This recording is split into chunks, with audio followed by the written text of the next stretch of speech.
The criminal trial of Derek Chauvin is still underway. And if you're actually following the trial, watching the live streams, you'd probably know it's not going that well for the prosecution. If this is their case and they're basically wrapping up at this point, and we're going to move to the defense's case, I would say murder 2 is absolutely out the window, but we will see. In the meantime, riots erupted across Minneapolis yesterday because of another police shooting. And this one is where things get really interesting. There's a guy who was shot and killed. The female officer was trying to pull out a taser. You can hear her say in the body camera footage, taser, taser, taser. But she's holding her handgun. And she shot him one time. He said, holy S, I shot him. Now people are rioting. And a lot of people are looting.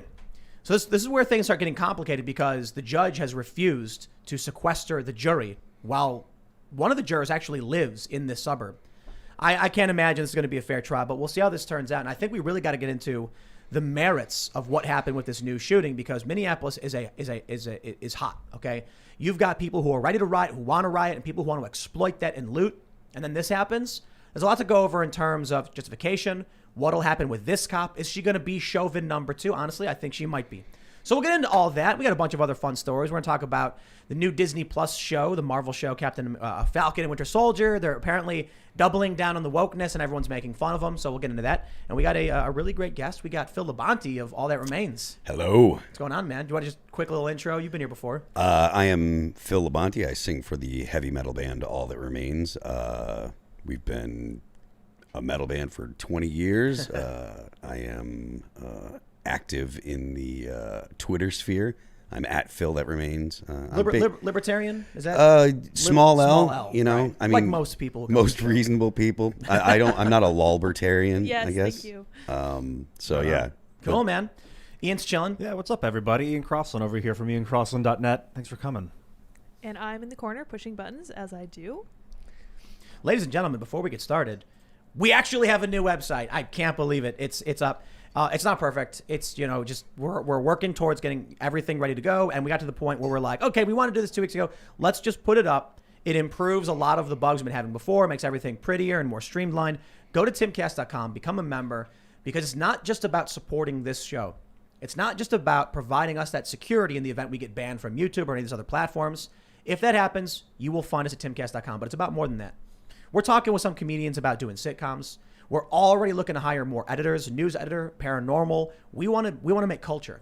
We want to make fun, exciting things. We actually just filmed a vlog the other day with this pro BMX guy, Mike Feedy, who actually finally grunded the grind bar. That's right. The bar we have in the garage, it's not completely built yet, but he did a gap to feeble on his bike, and it was amazing. He almost tore down the whole pole barn, which was also very cool. And we filmed all of it. We're going to put that stuff up.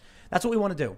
We want to inspire young people about just being good people, getting away from this weird cultist, cult woke stuff, doing normal content, speaking truth to power in the real way. That's what we're going to do today. So again, go to timcast.com, become a member, but don't forget, like, share, subscribe, hit that notification bell. Let's jump into that first story. This one's got me hot, riled up. I'm all angry. Check out the story from Intelligence or NY Mag. Authorities say cop accidentally shot and killed Dante Wright. This is an interesting story. Yesterday, we heard that these cops shot and killed a guy. He got pulled over, so his mom says, because he had air freshener hanging from his rearview mirror. They say that's illegal in Minnesota. When he was pulled over, the mom says she heard on the phone, he was calling her trying to get the insurance information. The cops say, get out of the car. He says, why? And they say, we'll tell you when you get out of the car. Apparently then the mom gets off the phone. He puts the phone down. Body camera footage finally gets released. It got released today. I guess the cops were very eager to put this out. I guess the cops thought that by putting out this footage, it would calm things down. In my opinion, no. It's only going to make things worse. In the mind of these cops, they're like, see, you have this lady cop, and she yells, taser, taser, taser. You've got Dante Wright resisting on camera, trying to jump back in his car and take off. And she's holding her gun. She yells, taser 3 times, shoots him once, and then says, holy S, I shot him. He drove a little bit, crashed, and then he died in the car. So the cops saying, look, we genuinely believe it was an accidental discharge, that she was trying to tase him. There's a lot of issues here. First and foremost, Black Lives Matter protests and riots erupted immediately. Then many of these people who had been seen at these rallies started looting stores. I get these people hitting me up on Twitter, and they're like, how do you even know those people are Black Lives Matter? And there's like a photo going around of them literally waving a Black Lives Matter flag. I'm like, come on, dude. I'm not trying to besmirch the good name of literally everybody who believes in justice. I'm pointing out these people are protesting 1 minute. Some of them go off and loot. It just happens. Some looters exploit the whole system. Now, all this is happening in the backdrop of the Chauvin trial, so things are going to get absolutely nuts. Summer is lighting up, and there's a meme going around where it says, how to tell it was summer, 1990s. And it's the guy holding up Punxsutawney Phil or whatever that groundhog's name is, and says 2020, and it shows a dude standing in a car with his fist up and there's fires all around him. Yeah, that's right. We know that it's getting warm outside because the riots are going to start.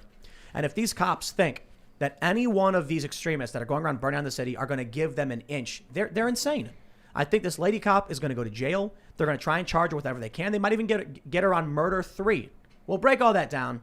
But, you know, before I go nuts and just rant on all this stuff, I want to just throw it to you guys, like your thoughts immediately on the news coming out of these riots and stuff. Well, I mean, you mentioned that she had an accidental discharge, and that was purely negligence. She didn't know what she was doing. The police frequently need more training. Yeah, she panicked. You know, you hear stories about, you know, police looking for, or they're talking about defund the police. And honestly, the police probably need more funding for training. That's what I've always been saying. Yeah, I mean, if you are given the power over life and death of citizens, if you are going to be given a firearm to go out in the community and stuff, you want your police officers to have as much training as possible. You probably should roll back legislation because you don't want police doing all the jobs that they're supposed to do. I understand that being a police officer is hard. I'm not like an ACAB dude at all. And it's a difficult job, but that doesn't mean that we have to make exceptions for when they make mistakes. You have to be held to account when you make a mistake. And that negligence cost a man his life for nothing, because he was, like we talked earlier, the reason that he had a so we're going to get into the full layers of this thing right now. You're going to go right for it. I mean, you know, I'm a big 2A guy, so, you know, the reason that he had a warrant was because he was carrying a gun in violation of state law. But in my opinion, there shouldn't be a state law regarding carrying a gun. I agree. So this is a sandwich here. We got a libertarian. He shouldn't have resisted libertarian argument, right? The way I see it is, here's what happens with this guy. He gets pulled over. He didn't realize he had a warrant.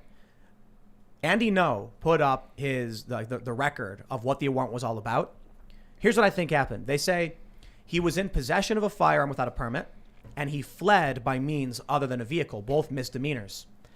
I think this guy got stopped at one point, and he had a Ruger 45. And the cops saw the gun and said, you're under arrest, and he ran and got away. I bet he thought he was clean. He got away. The cops got a warrant for his arrest. So when he gets pulled over, he's thinking like it's no big deal. Then when they're like, get out of the car, and he's like, what's going on? You're under arrest. Then he's like, I gotta flee. I gotta get out of here. He shouldn't have resisted arrest. If he didn't, listen, so like, I guess where we're going with this is, he shouldn't have received any warrant or charges simply because he had a gun. But if he didn't resist, and he just put his hands behind his back on 2 misdemeanors, then a gun rights group or someone could have advocated for his right to bear arms. Yeah. You know, you never should resist, because it always ends with more. It always escalates to more force. Well, I never say never, but 99.9% Almost. of the time. Yeah. It's your chances of getting shot go up exponentially as soon as you resist. So fight the fight in the court. You don't fight the police. You are going to lose, and there's always more cops. Like, there are always more cops coming. There's backup coming, and there's backup to backup. I mean, it's like GTA. Eventually, the National Guard with tanks come if you kill enough cops in the game, right? So eventually, they're going to come with like the APCs. You are going to get shot, killed. Don't fight the cops. Fight in court. That being said, you shouldn't have to have so many interactions with the police. You shouldn't have to worry about, I had a gun and the police are going to take me to jail for it, you know, just for possessing a gun. So I say when I say never about resisting, I'm not talking about, you know, a cop says, look, you got a warrant, you're under arrest. The reason I say that is because, like, there might be a cop committing a crime, legit. Sure. And he's like, I'm a cop, I can do what I want. Okay, that's different. You know what I mean? That's why I say never say never. If you get stopped by a cop and he's like, look, I'm arresting you, you're not going to win. Nope. No. if you're trying to get in a physical fight. Yeah. So smart people, you keep your mouth shut. You just remain silent. Put your hands behind your back. You call a lawyer as soon as you can, and you got to fight in the system. It's not easy. The right to remain silent is a right that is an option, and it's also your absolute best option if you feel that you're in a position where the police are doing something wrong. Explain, say, look, I don't consent to any searches. Here's my information. And then you don't have to say anything else if you don't want. They're going to say that you're being uncooperative. They're going to say things to try and intimidate you. They're going to say things to try and make their own job easier, because that's what it boils down to, is they want their job to be easy, because most of them look at it as it's just a job. I'm doing my job. This is, you don't make my job harder.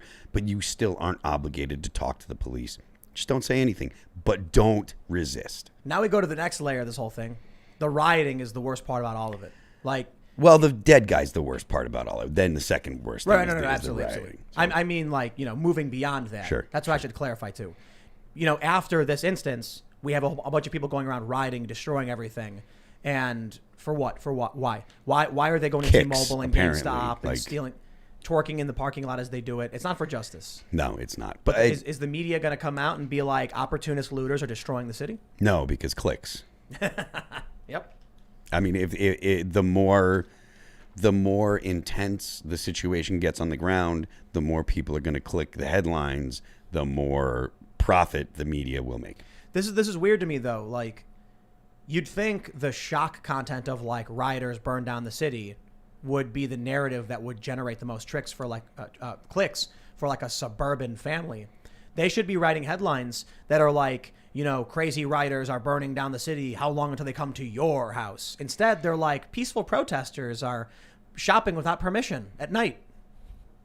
I got nothing. I don't know what the hell they're thinking. I don't know what they're thinking. I agree with you. The stories themselves, I feel like, are enough to get people to click.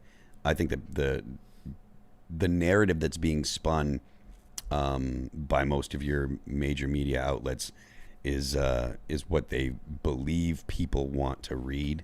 So, you said, side with the audience, and I think that's what people really want to. You said that you searched Riot on Google search. We'll jump to that. That's crazy. But I want to get back on the gun thing, because the one thing that's really pissed me off, I tweeted, this lady cop, send her to jail, lock her up. Yeah. And it was funny because all these lefties were based Tim, is Tim whoa, hold on. There's two things I want to say here. I've bought a bunch of guns recently, and every time I go there, there's one very important thing that every gun owner has told me. No matter what happens, you are responsible for what comes out of that barrel. Absolutely. Accident or otherwise. You got to take responsibility. That's why it is your responsibility to have all of the basic training. Don't point the gun at something unless you intend to destroy it. Keep your finger off the trigger. Guns are always loaded. All of these rules. Now, I get it. This lady, she screwed up. She thought she was going for a taser. She yelled taser, but she was holding her gun. Heat of the moment, she was panicked. People don't realize that stress. She's still responsible for what comes out of that gun. Absolutely. Now, here's the other thing, though, because we were getting into this. I'm extremely pissed about this whole interaction. I don't blame the cops themselves for being he's got a warrant, we got to arrest him, because they don't necessarily know what this is all about. But like we mentioned, this guy had he had a gun, and that was the grounds for him being charged with the crime. What law did he break? The Constitution says shall not be infringed. Yep. He didn't rob anybody. And I'll tell you what really bugs me is I'm seeing conservatives post, this guy, there's one viral Twitter post where he's like, this guy would have robbed you in 2 seconds because he's got photos of him pointing a gun. I'm like, nah, you have a right to bear arms. Sorry. Absolute garbage take.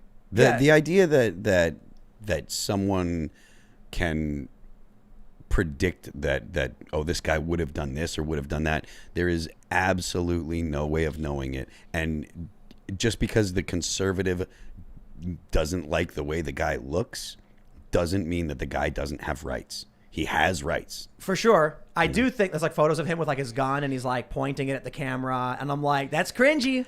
I mean, it's But you're allowed cringy, to but do it. I know that there are pictures of me holding guns out there, I mean, I'm a big Yeah, right. 2A guy. I've gone and I've got videos on my YouTube page of me at classes training, which I'm going to take 1 second and steal the spotlight here. If you own guns, get training, please please get training. It's the best thing. The most responsible thing you can do is know how to properly use your gun. All right. Sorry. You were saying before the show, you took a police training gun class. Oh, and yeah, it was I think totally a couple- inadequate. Absolutely. Yeah. So I've done first time I ever shot. I went to a range with some other gun people. Well, I should say with one guy who was like well versed in guns for a variety of reasons. He was a conflict reporter, and he's been in countries where they have full auto just rampaging about. So that's where he gave me some basic instruction. I wouldn't say it was like a legit training, but I actually did do an interview with a police trainer and went through the full police training. It's like a day. It's one day. So I'm like sitting in a classroom. They're going over all this basic stuff. They're talking about, a good shoot, a bad shoot, things like that. And then they allowed us to just sit in on it. And then afterwards, we went to their range, and they walked me through the use of like all these different guns, down from like starting with like a 22 handgun, like really easy for someone who's never shot before, even though I had, and then up to, I can't remember what the highest caliber they had was. You said, what did you think it was, like a 10 millimeter? It could have been 10 millimeter, yeah. It felt like it was bigger than 45 Magnum or something. Something Magnum probably. And so I shot all these different guns. And the reason I say it was inadequate, because I'm like, dude, I shot like 12 bullets. You know what I mean? And my aim is not good with these things. I was missing everything. Now, long guns, a lot easier to be accurate with. But I'm imagining like a lot of these people who went through this were doing it to get some kind of certification. And then you put these people out in the street. Yeah. So certification's not enough. The big reason to go for training, just a certification is basic understanding and stuff. The reason you should go for training is so that way you know how to operate the gun should you need to. You learn things like clearing your garment if you're carrying it concealed, things that are practical, and how to draw your gun and keep your finger off the trigger while you're drawing it, because one of the things that happens too frequently is people grab their gun and their hand goes right into their finger goes right into the trigger guard when they're pulling it out, and then they have a negligent discharge and stuff. This is something we were talking about just before the show. I'm like, what? She had a Glock. I'm pretty sure it was a Glock. And they don't have safeties. And I'm like, I wonder if this whole thing would just be solved if they gave her like a Beretta with like an actual safety on it. Just click the little safety up. Those things are like we said, those are training issues where if you have a firearm with a safety on it, again, if you train pulling a firearm with a safety and turning the safety off, it doesn't take any more time. You're not a slower, it's not slower to get the gun out and stuff. But it's a training issue. If you have a gun like that, you need to train with it. Training is one of the most important aspects of owning a gun. She's going to be Chauvin number 2. Probably. You should go to a training every year. I'm going this weekend. You should go to one training class a year. I can't drive that point home. Could you argue that the dude got in his car and looked like he was diving for a gun? Yeah, a lot of people. I mean, that's fair. Completely probably fair. what she thought. He had a gun. No. She was going for a taser. She said taser. She thought he was going for a weapon. So that's why she said taser. I think it's definitive. Like a reasonable person would conclude, she thought she was grabbing her taser, not her gun. Mm-hmm. But it is fair to conclude they thought he may be going for a weapon because his warrant was for having a weapon. I don't care for that argument. Everybody should have a weapon because the Constitution says you can. Yeah. And if you want to change it, you change the Constitution. Yeah, but not everyone should dive for their weapon when they're being detained. Nobody should dive for their weapon at all. 0 people. Exactly. There should be 0 people diving for their weapon when they're getting arrested by the police. Yeah. Cops pulling you over, you're getting arrested, you keep your hands visible, you obey, you put your hands behind your back, you let them cuff you, you keep your mouth shut, you deal with it through the courts. What people don't realize, when all these people resist arrest and they're like, this is BS, man, you can't arrest me. Dude, this is the good side of things. In some countries, they just beat you to death right there on the spot. Yeah. In some countries, they just put a cap and then they're done. In America, oh no, you have to go and have a lawyer represent you and you get to actually come out and bond. Some places are doing cashless bail Literally now. first world problems. Yeah. As much of a hassle as it is, you're totally right. You are 100% on the money there. It is first world problems that you have to go to court and go through a justice system as opposed to getting your ass handed to you. Or just being locked up and throw away the key. It's amazing that we're so used to this amazing system that the founding fathers had to die for. Yeah. Well, what is it? You might know this better than me. Where it's like a certain number of the men who signed the Declaration of Independence lost their fortunes, were killed, their houses were burned to the ground. Yeah, that's what they fought for, to ensure that when we get arrested, we get to go to court. They pledged their lives, their fortunes, and their sacred honor. Yep. And many of them died and didn't have anything left of their kids. Their houses were burned. Their families were killed.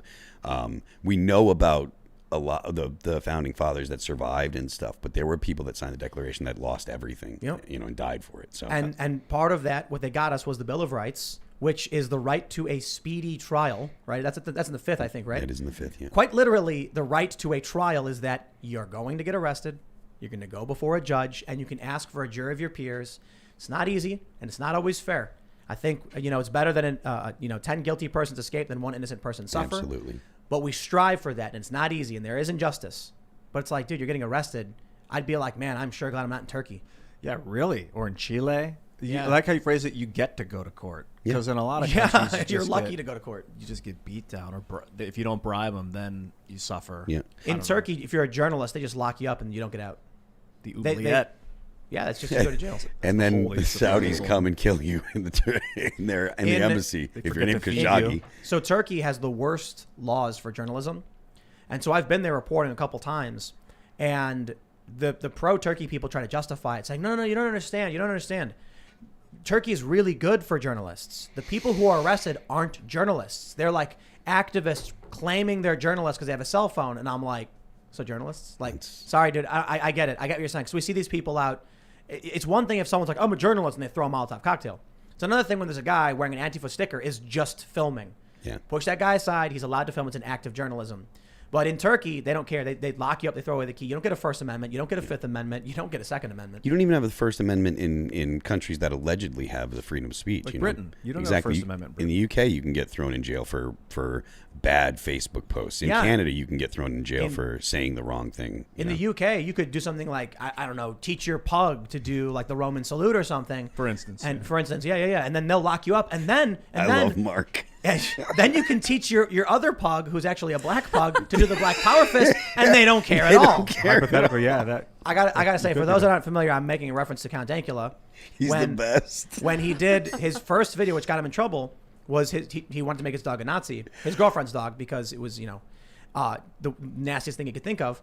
But he later on, after all of this he's been through, he made a video where the other pug, who was black, he had it raise its fist for black power, and it's hilarious. And I gotta admit, the cojones on this guy. Going through the courts, So they try to lock him in jail. He's laughing. The media smears him, and then he's like, "I'll do it again." but you know what? He knew they wouldn't arrest him for the Black Power thing. That was the point. And the video is really good.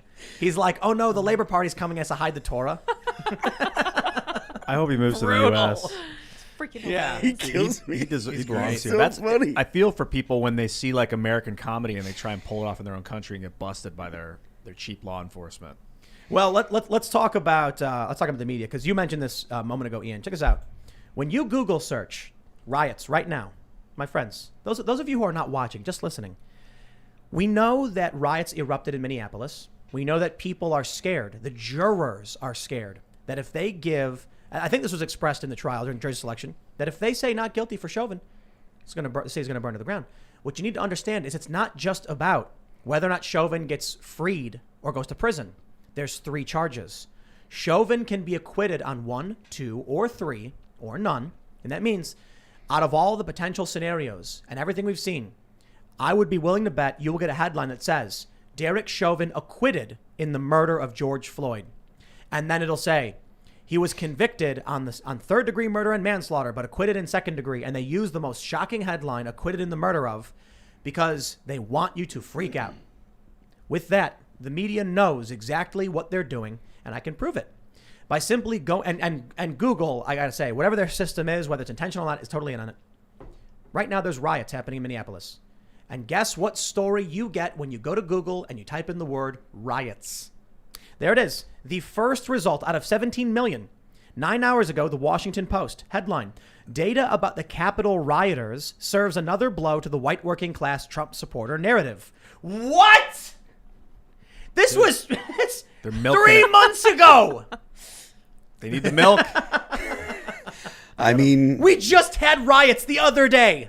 yeah. I mean, there's been riots going on in Portland for A year. a year. Like every night, I know that I've seen stuff about it in the past month, and they're still talking about the Capitol riot. Why? Because the Orange Man is very bad, Ian. Don't you know? Okay, I just- your point is made. The Orange Man. He's I get very it now. bad, and people cannot forget that he is a very bad Orange Man. Oh. How is it that Google, 17 million results, the top post, data about the Capitol. And then underneath it, people also searched for riots in Minnesota. Why would they search for that? Could you imagine being in Minnesota and being like, you're hearing bangs and screaming, and you're like, what's happening? So you go on Google and type it in. It's like Capitol riots. You go, I don't care about that. It's ridiculous that you have to specify it is ridiculous that you have to specify what riots when it comes to a news like which funny, ones? Though. Which has it been? Is the ones that have been going on in Portland? Is it the one that happened at the Capitol? Is it the one that's happening? I mean, it's ridiculous. Hold on. You ready for the best part? Sure. I'm not done. Give it to me. I'm not done. Give it to me. The first post, when you search for riots, is not Black Lives Matter. It's Capitol riots. Then you have people also searched for Newsweek, DW, and National Review talking about Minnesota. But these aren't the results for riots. These are people also searched for riot in Minnesota. Google is letting us know these 3 results are suggestions not based on the search term riots. And guess what the actual second listing is in the search term riots right now, as we literally had riots yesterday. Well, the first one was the Capitol, and the second one is from CNN 1 hour ago. Trump State Department appointee facing Capitol riot charges, released from jail. What's the third? Clear the Capitol, Pence pleaded. What's the fourth? You're going to die tonight. Body cam footage shows Capitol riots. Don't forget.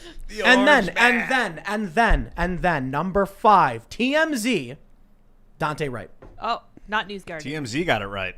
TMZ. It is the 5th result right now, a day after the city was being ransacked and looted and there's tear gas and fires. They're still talking about the Capitol 3 months ago. I suppose that it is fair to point out that this speaks to a point that you've made multiple times about the media loving Donald Trump and losing the revenue that he generated for them. Yeah. Because nothing in the past 10 years has gotten clicks like, the Orange Man being very bad. But just why aren't they cognizant of this fact where they can just say, well, we have to move on? So like, what am I talking about on my main channel, Timcast?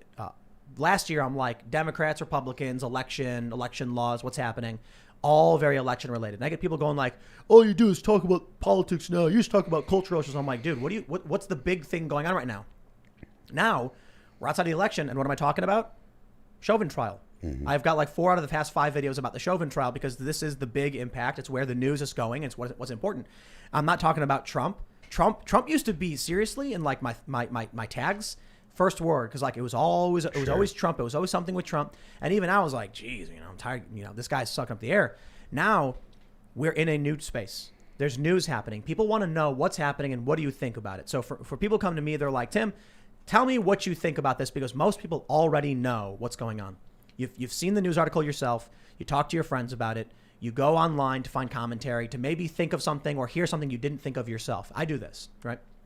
So now people are going, and they're going to Google and they're going to type in riots. What's happening? Enter. The 5th search result was TMZ, and it was the first talking about Dante Wright. Do you know what the 6th is? Capitol rioter, ex-NYPD cop stunned. He's being held with inner city criminals. New York Post. It's not just the left. The New York Post is a conservative outlet. They're the ones that broke the Hunter Biden laptop story. Even then, 11 hours ago. Amazing.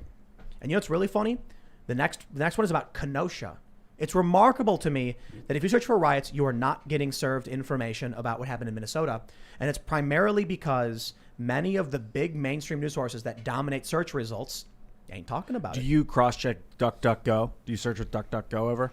No. I usually don't even use Google to find stories. I, go through various news sources, and I use Twitter, and I kind of curate. I can't get it up on my phone. I'm interested to see if you search riot on DuckDuckGo. That's a good point. Let me see if Why can't you get it up on your phone? I don't know how to switch it in my Brave browser on the fly. I'll check into it though. All right, maybe DuckDuckGo's. I'm not saying I'm not blaming Google necessarily. Right. So the first result is recent news: massive riots in Minnesota. Minnesota riots clear the Capitol. So the first 2 in recent news on DuckDuckGo is Minnesota. So it could be. Hold on. Then we get general riot, not even news.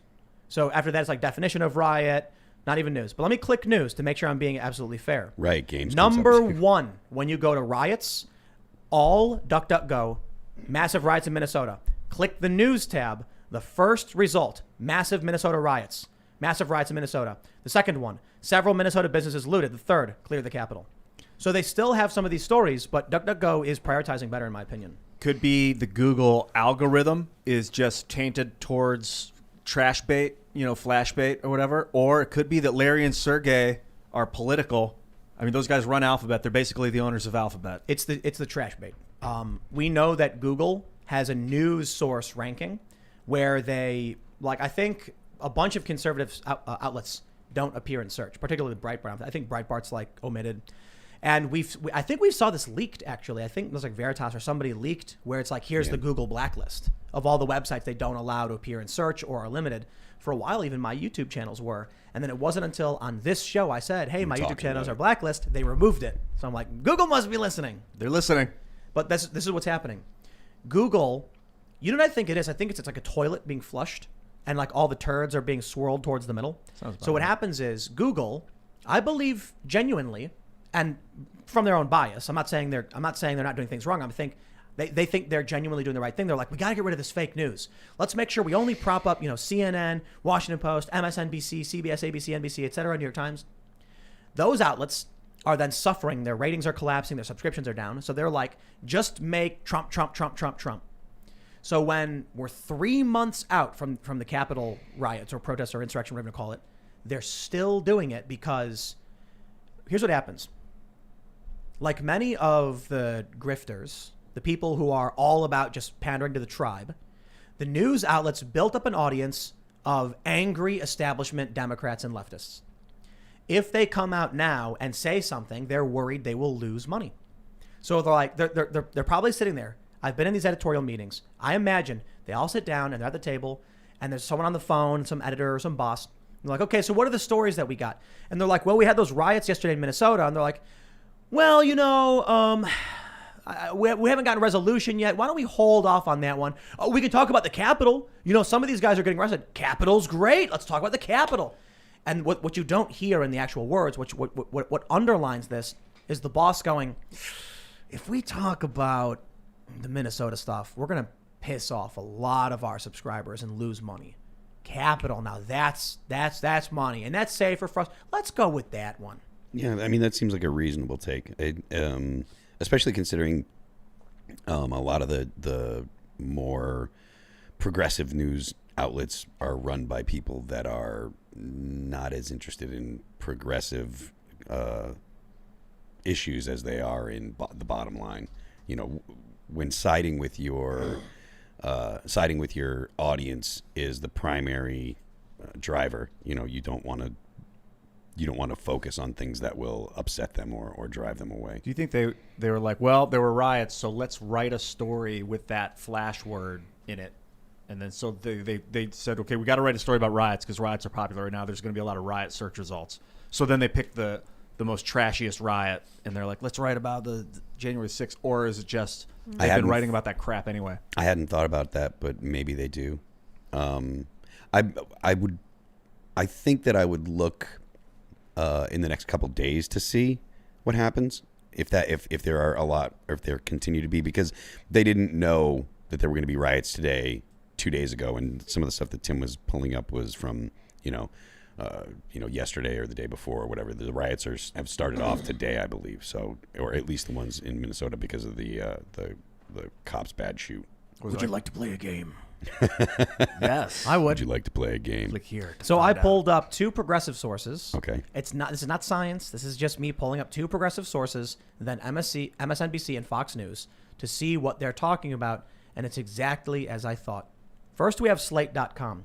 What's their headline story? Inflation is about to look freaky. Slate.com is a leftist publication. You'd think they'd be talking about something. We got over here a small little, blurb on the left. Is Derek Chauvin's defense flailing? The answer to that question is no, by the way. But the big story isn't about Minnesota. In fact, I don't even think I see anything on Minnesota. All right, okay. Well, Slate's not the biggest. Let's try Vox. Yeah. VOX. Vox.com. Okay. Let's jump over to Vox. And what do we see for the main number one story? The hottest number in conservation is rooted more in politics than science. Why the U.S. egg industry, the Christian right, the Chauvin trial feels momentous, Georgia companies banding together, natural-born citizens, Biden's plan, the bizarre push. Where's the Minnesota riots? Okay. Hold on. Now, Fox News. Now, we know Fox News is going to be talking about the riots. Yeah, Rupert right? Murdoch. All right, I pull up Fox News. The top story is city manager fired for demanding due process for cop in deadly shooting. Mayor takes control of police. Okay, so we got Dante Wright from Fox News. It's actually, I wouldn't say it's right biased, but they're just saying the cop demands due process and got fired. That's fairly neutral, but they are talking about it, and they're talking about it in a positive light, right? I mean, sort of. You think it's a little biased? Well, no, it's just that nowadays the Constitution is a right-leaning issue. It's not like the left doesn't give a crap about the Constitution. All right. Really. Well, just below this on the front page of Fox News, bracing for violence. Live updates. Curfews in effect across Minnesota. Crowds swarm NYC streets. All right. Well, the two progressive sources weren't talking about it at all. Fox News is. Now, what do you think MSNBC has to say? Nothing good. MSNBC top story. Yamashita Alcindor. Dante Wright's shooting is a recurring nightmare for Black Americans. It's exactly what I thought it was going to be. I thought the progressive outlets would probably blurb this somewhere, but not really talk about it. And the big networks were going to choose their position. Fox News, this is bad, prepare for violence. MSNBC, it's a nightmare what's happening, not referencing the nightmare for everybody else as their city burns. So, you know what I like to say?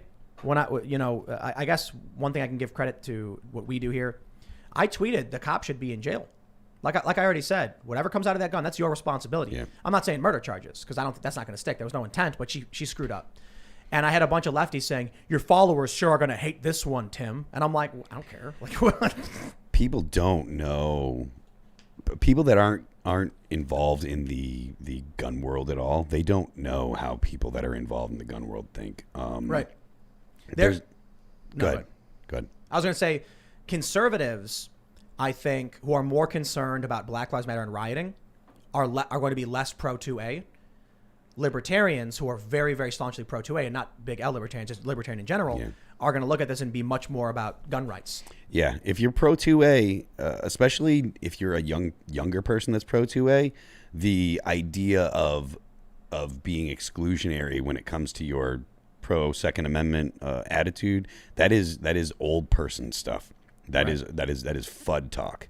Like seriously, that is not what you see when you talk to people that are pro-2A nowadays. You're saying they want it across the board. It's a very inclusive thing. You've got people like Maj Touré and you got people like Colion Noir out there, really representing Black people that have just as much love for the gun world as anyone else or as any white people do. So if you tell me that this dude, in Dante Wright was a violent criminal who should be in prison and all that stuff, I'm like, I don't think you're actually pro-2A. I think you're just a tribalist. Yeah. If you say, look, man, he shouldn't have resisted arrest. The cop, I understand what happened. I agree. You're right. However, he should be allowed to have his gun. Yeah, it shouldn't have been an issue in the first place. We'll just reiterate this point because for this segment, Dante Wright should have just been arrested. He should have put his hands behind his back, and then someone could have advocated for him. Yeah. Because then they would have been like, is the only thing he's being charged with is that he was carrying a gun? I'm pretty sure the Second Amendment says the right to keep and bear arms shall not be infringed. What is his crime? And then you sue, he would have had standing to make a challenge, maybe up to the Supreme Court. And then he would have been exonerated, and it would have made the whole country better for everybody. Yeah. Shouldn't have resisted. He shouldn't have been criminalized in the first place for his right to bear arms. So it's a layered thing, it is. But, long story short, this is what we get from the media. But we do have more riots, so... Don't worry, the riots don't end. Oh, they don't end. Don't worry, guys. Fun doesn't end there. That's what this is. Ooh, more riots. More riots. Riots rock Montreal. Whoa. Oh. COVID-19 lockdown protests turn ugly. Okay. I mean, I don't blame them considering how the country, the federal government up in Canada has been behaving. But it is fairly impolite to riot, so I'm a little surprised. Me too. They're very polite up there. Yeah, I think I disagree with the riots. I think the lockdowns at this point are proving to have been mistakes. We should have done, I think, what they call the surgical strike, where it's like protect the elderly, protect the vulnerable, and then have like limited restrictions. Yep. Now you got the Today Show. They were on the segment that goes viral where they're like, Texas and Florida see their COVID cases going down below the national average. Whereas stricter states like New York and California see their cases rising. What could be causing this? It's like, I don't know, but at a certain point, maybe you should be like, we're seeing something here. Fauci gets asked about it, and he's like, I don't know. Yeah. Okay. Well, the government has had such a bad reaction to, or bad policy, whatever you want to call it, to COVID since the beginning. I'm still of the opinion that they proved themselves to be unreliable and not worth trusting when they were telling people not to wear masks and then did the complete reversal. Especially seeing as it seems to me, if I understand correctly, the reason they were telling people not to wear masks was because they were concerned about whether or not people in the medical field would have enough. They're literally lying to the American people about things they believed would be helpful because essentially it was triage, Right. Fauci said this. Yeah. He said it like, we just want to make sure the medical community got their masks. So I don't trust the government at all. I'm kind of, look, I'm middle of the road, right? I got to say, the things that I find bothersome are you've got a lot of tribalistically pro-vax people taking their selfies and like gloating and smiling. You get Brian Stelter on CNN saying, why won't Fox News post selfies with their vaccines? And I'm like, dude, you're making it worse. If you talk to your doctor, if your doctor recommends it, go with what your doctor says. I was talking to somebody and they said their doctor actually recommended against it because, wife was pregnant and they were concerned about allergies and things like that. And I'm like, your doctor knows better than anybody. But then there are people who are like mad at me because I'm like, talk to your doctor. And if it's right for you, only your doctor can tell you. Yeah. And I got tons of friends who are posting vaccine selfies. I roll my eyes. Guys, it's like, I get it. You got your vaccine. Congratulations. Yeah, it really is. I mean, look, they're saying COVID might replace the flu. We know it's more serious than the flu. We know it's infectious. But I get it. I'm not going to go to the doctor and then post selfies and like join this tribal crowd. I think everybody's just trying to play tribal politics on this one. It's really simple. That kind of stuff. Talk to your doctor. It's just absolute cringe. Yeah. It's fine if you want to get the vaccine. I'm likely to get one in the next week or two. If I can get one in New Hampshire, I'll be getting one. Do you know which brand you're going to get? Not the one that comes with free blood clots. That was the AstraZeneca one. Dude, I saw this really amazing meme video. It is really funny. It's this dude, and he's like, it's him acting all the scenes. It's one of these TikTok meme videos, and he's like, he's playing the patient sitting there like, lazily, and the doctor, gives him the vaccine. He's like, there you go, you're all set. And then he goes, I've done it. I've collected all 5. And then he's like, what do you mean? And he goes, I've gotten the Pfizer, the Moderna, the AstraZeneca, the Johnson & Johnson, and the Sofli or whatever. And then the doctor's like, you need to go to the emergency room. And he goes, and then he punches the doctor in the face. And he's like, why be immune when you can be invincible? And then a guy runs in, he's a cop. And then he like uses telekinesis on him. It was a great meme video. I wish I remember the guy's name. It was funny. Long story short, because I'm just kind of like, look, they have new flu shots every year. Yeah. And again, I know the flu is not nearly like COVID's worse. I think that the mortality is like double or triple. But like, I don't go to Walgreens and like take pictures and like dance around and like all the meme stuff we thought in the hospital. It's just, look, man, I've always been rather anti-establishment and I guess to a certain degree punk rock. I cringe at this, like, we're all holding hands under the rainbow and going to the doctor and posting these selfies. Look, it's bad that people have lost their lives and have lost their jobs and their businesses and stuff. One of the more first world problems is just the level of cringe has gone through the roof because of COVID. The amount of people that are, the whole superheroes bowing to doctors picture that. I mean, it's just, I'm for, if your doctor says you should get the vaccine, I'm for getting it. I'm going to get it because I will do almost anything to get back on tour again because I miss touring so much. I love playing shows. It's not just my livelihood. I love performing. So if I got to get a vaccine to get on the road again, okay, fine. But man, if I see one more person wearing 2 masks in their default picture in their bathroom, it's just like, come on. These are things. I get that you want to do this, but it's all this tribal virtue signal stuff. It's just, I'm gonna vomit. The weird thing to me is like, I understand if people are concerned about the vaccine because it's under emergency use authorization. Mm-hmm. So it's not gone through final Sure. approval. Sure. Sure. I'm just like, talk to your doctor. But, I think most of the people that have come through here in the past month have gotten their vaccines. Yeah. And we've like talked about it and they're like, oh yeah, they're like, it's not a big deal. And I'm like, what's this? I wouldn't call it anti-vax. I would call it, there's like people who don't trust the vaccine. And it's kind of weird to me because I'm like, I don't know, dude, talk to your doctor. I get it. Like you're allowed to do what you want, read what you want. But I just feel like the way I've always explained it is I went to my doctor a year ago and he prescribes me some like crazy, I don't even know what it's called. And I'm like, it's like this weird long word. And I'm like, sounds good to me. And now people are like, all of a sudden I'm concerned about this. I'm like, dude, I think the vaccine passport stuff goes over the top. Very, very, very, very over the top. Yeah. Like Yeah. But I think your medical history is your medical history. You talk to your doctor tells you what to do. Talk to a bunch of doctors. I think we've beaten a dead horse on this one, but let's do this. You mentioned you want to go back on tour. Absolutely, man. Check this out. CDC director says Michigan needs to shut down again amid rising coronavirus cases and will not be able to vaccinate its way out of a fourth spike. Come on, man. I feel like I got people saying like Tim's shilling for vaccines, and I'm like, dude, I've gotten a ton of vaccines before. I don't get it. Man, I want to go back to Flint. When they come back out and they're like, oh, even if you get the vaccine, we're still shutting the state down. I'm like, what am I supposed to tell people? If I can't go outside, why don't I need the vaccine? If you're telling me I can't go out, I can't go to the store, all right, well, once we start reopening, I'll call my doctor and say, what do you think? I got food allergies. That was always like the issue for me on this. I'm not going to, and I'm 35, man. I'm not in the affected group.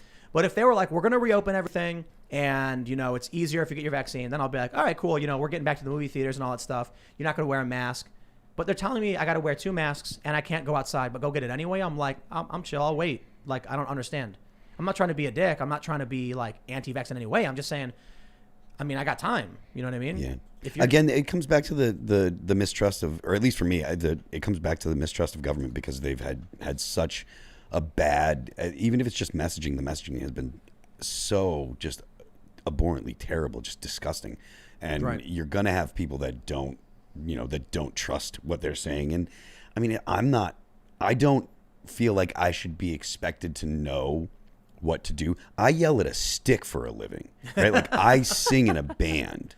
Like I'm not the guy to ask or to tell you what you should do when it comes to vaccinations. I don't know. I have to go by what I read and by what I hear. And if you're only going by what you read and what you hear, you're literally basing your opinion on someone else's opinion. Right. You're saying this guy I trust and this is what I've heard from this guy. And so when it gets to people on Twitter being, rude and stuff like that, or having the, acting like they're so much better than other people because they're like, oh, this is what I believe, and you are so dumb for taking the vaccine because all the stuff that goes in there, or you're so dumb for not taking the vaccine because what do you know? Talk to your doctor. You work at the pretzel place in the mall. Shut your face. I love it's like your doctor could literally prescribe you like Frazo Basil Bam. Shove it up your ass. That's the thing. Yeah. And people are like, you got it, doc. Yeah. And I'm like, it's between you and your doctor, man. I don't want to know about that. And then because their doctor recommended it, they're going to talk to you like you're a moron because you're not taking the suppository right now. You can also get a second opinion. That's a big part of the medical industry. In fact, you're often encouraged Not on Twitter. Not on Twitter. If a doctor, you're entitled to one, then you get banned. If a doctor tells you something and you question it, that's your right. Yeah. And you also have the right to then a second and maybe a third opinion and to look to other doctors. And you should be researching, if you're going to stick stuff in your body, what you're doing with it. I'm just mad at Fauci because he has been the biggest discouraging factor in all of this. Yeah. It's just like, come on, dude. Like, Texas and Florida are doing all right.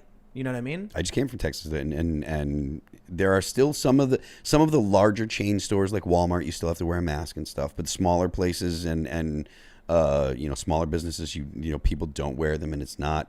You don't see a lot of people freaking out. And I think there might be something to the idea that Texas is hitting 80s and 90s now, so people are outside and not cooped up, and maybe that does have something to do with it. But again, that's what lockdown. What the hell do I know? I sing in a band. I can only go by what I'm seeing. Yeah, Florida and Texas are warm, and so it could be California though. Yeah, well, it could be you're outside, you're less likely to transmit, perhaps. Yeah. But again, not a doctor. Like I said, man, doctors prescribe you some weird stuff. But what They we borrowed a lot of money to be able to do that stuff. Go sure go did. talk to them and get your insurance company to give them some money so they can pay back their loans. But what's worrying to me is that at a certain point, people are just not going to care anymore. Yeah. And there was this one thing, I think it was on CNN, where this woman was like, now's our chance to get the vaccine out, because if we don't, Terrifying. they're like, people are going to go out and do their own thing anyway. Enjoy their freedoms. The worst thing about that is she misunderstands what the role of government is, misunderstands anything about human liberty, misunderstands why people are free, thinks that the government gets its power from the existence of the government as opposed to the consent of the governed. I mean, it is just listening to that person go on. I was appalled. It was one of the most offensive things that I've heard in ages, and I'm not easily offended. Yeah, it's like, they're going to enjoy their freedom anyway, so now's our chance. Like, come on, dude. Well, how about we get into one of the most dangerous stories for YouTube, as it were? Because, hey, if it's in the news, it's in the news. And who am I to judge? We have this story from the Daily Mail. You ready for this one? Let's go. Pentagon scientists reveal a microchip that senses COVID-19 in your body before you show symptoms, and a filter that extracts the virus from your blood. Gimme. I can't believe it when I saw this meme going around. I'm like, that's not Can't be real. real. I can't believe that's an actual story that is being. I mean, I'm surprised that it hasn't been squashed by Google and all the other. 60 minutes. Yeah, It's a 60-minute story. it's a 60-minute story. 60-minute story. No. Let me read. Let me read a little bit. Let me read this. Pentagon scientists working inside a secretive unit set up at the height of the Cold War have created a microchip to be inserted under the skin, which will detect COVID-19 infection. It's the mark of the beast. Pentagon. They're putting robots in you. And a revolutionary filter that can remove the virus from the blood when attached to a dialysis machine. Does it have lights on it? Are they shooting lights in your vein like Trump said? Oh gosh. They're gonna put a bleach. The team at DARPA have been working for years on preventing and ending pandemics. They assess the issues and come up with ingenious solutions, which at times appears to be more science fiction novel than working in a laboratory. One of their recent inventions, they told 60 Minutes on Sunday night, was a microchip which detects COVID infection in an individual before it can become an outbreak. The microchip is sure to spark worries among some about a government agency implanting a microchip in a citizen. By some, they mean Jesus people. By some, They mean I think they people mean that are very religious. Everyone. I'm pretty sure they mean everyone. Except these, like, just, I don't know, man. Bill What kind Gates is like, yeah, let's do it. I want to you put re- a chip in everyone. Do you remember VeriChip? Mm, This was like 10 years ago, I think. vaguely. Or maybe like 15. Vaguely. Refresh my memory. They're RFID chips they would implant in your hand. Oh yeah. And you could wave it by a door and the door Okay, would open. yes. Yeah. And it had your information on it. And the way it works is that the signal emitted from the reader provides enough power for it to bounce back a signal with information. It's brilliant. But when that came out, this is like 2000s. People were freaking out like, this is it. This is the mark of the beast. There are already biohackers that have done that kind of stuff to themselves, though. Yeah.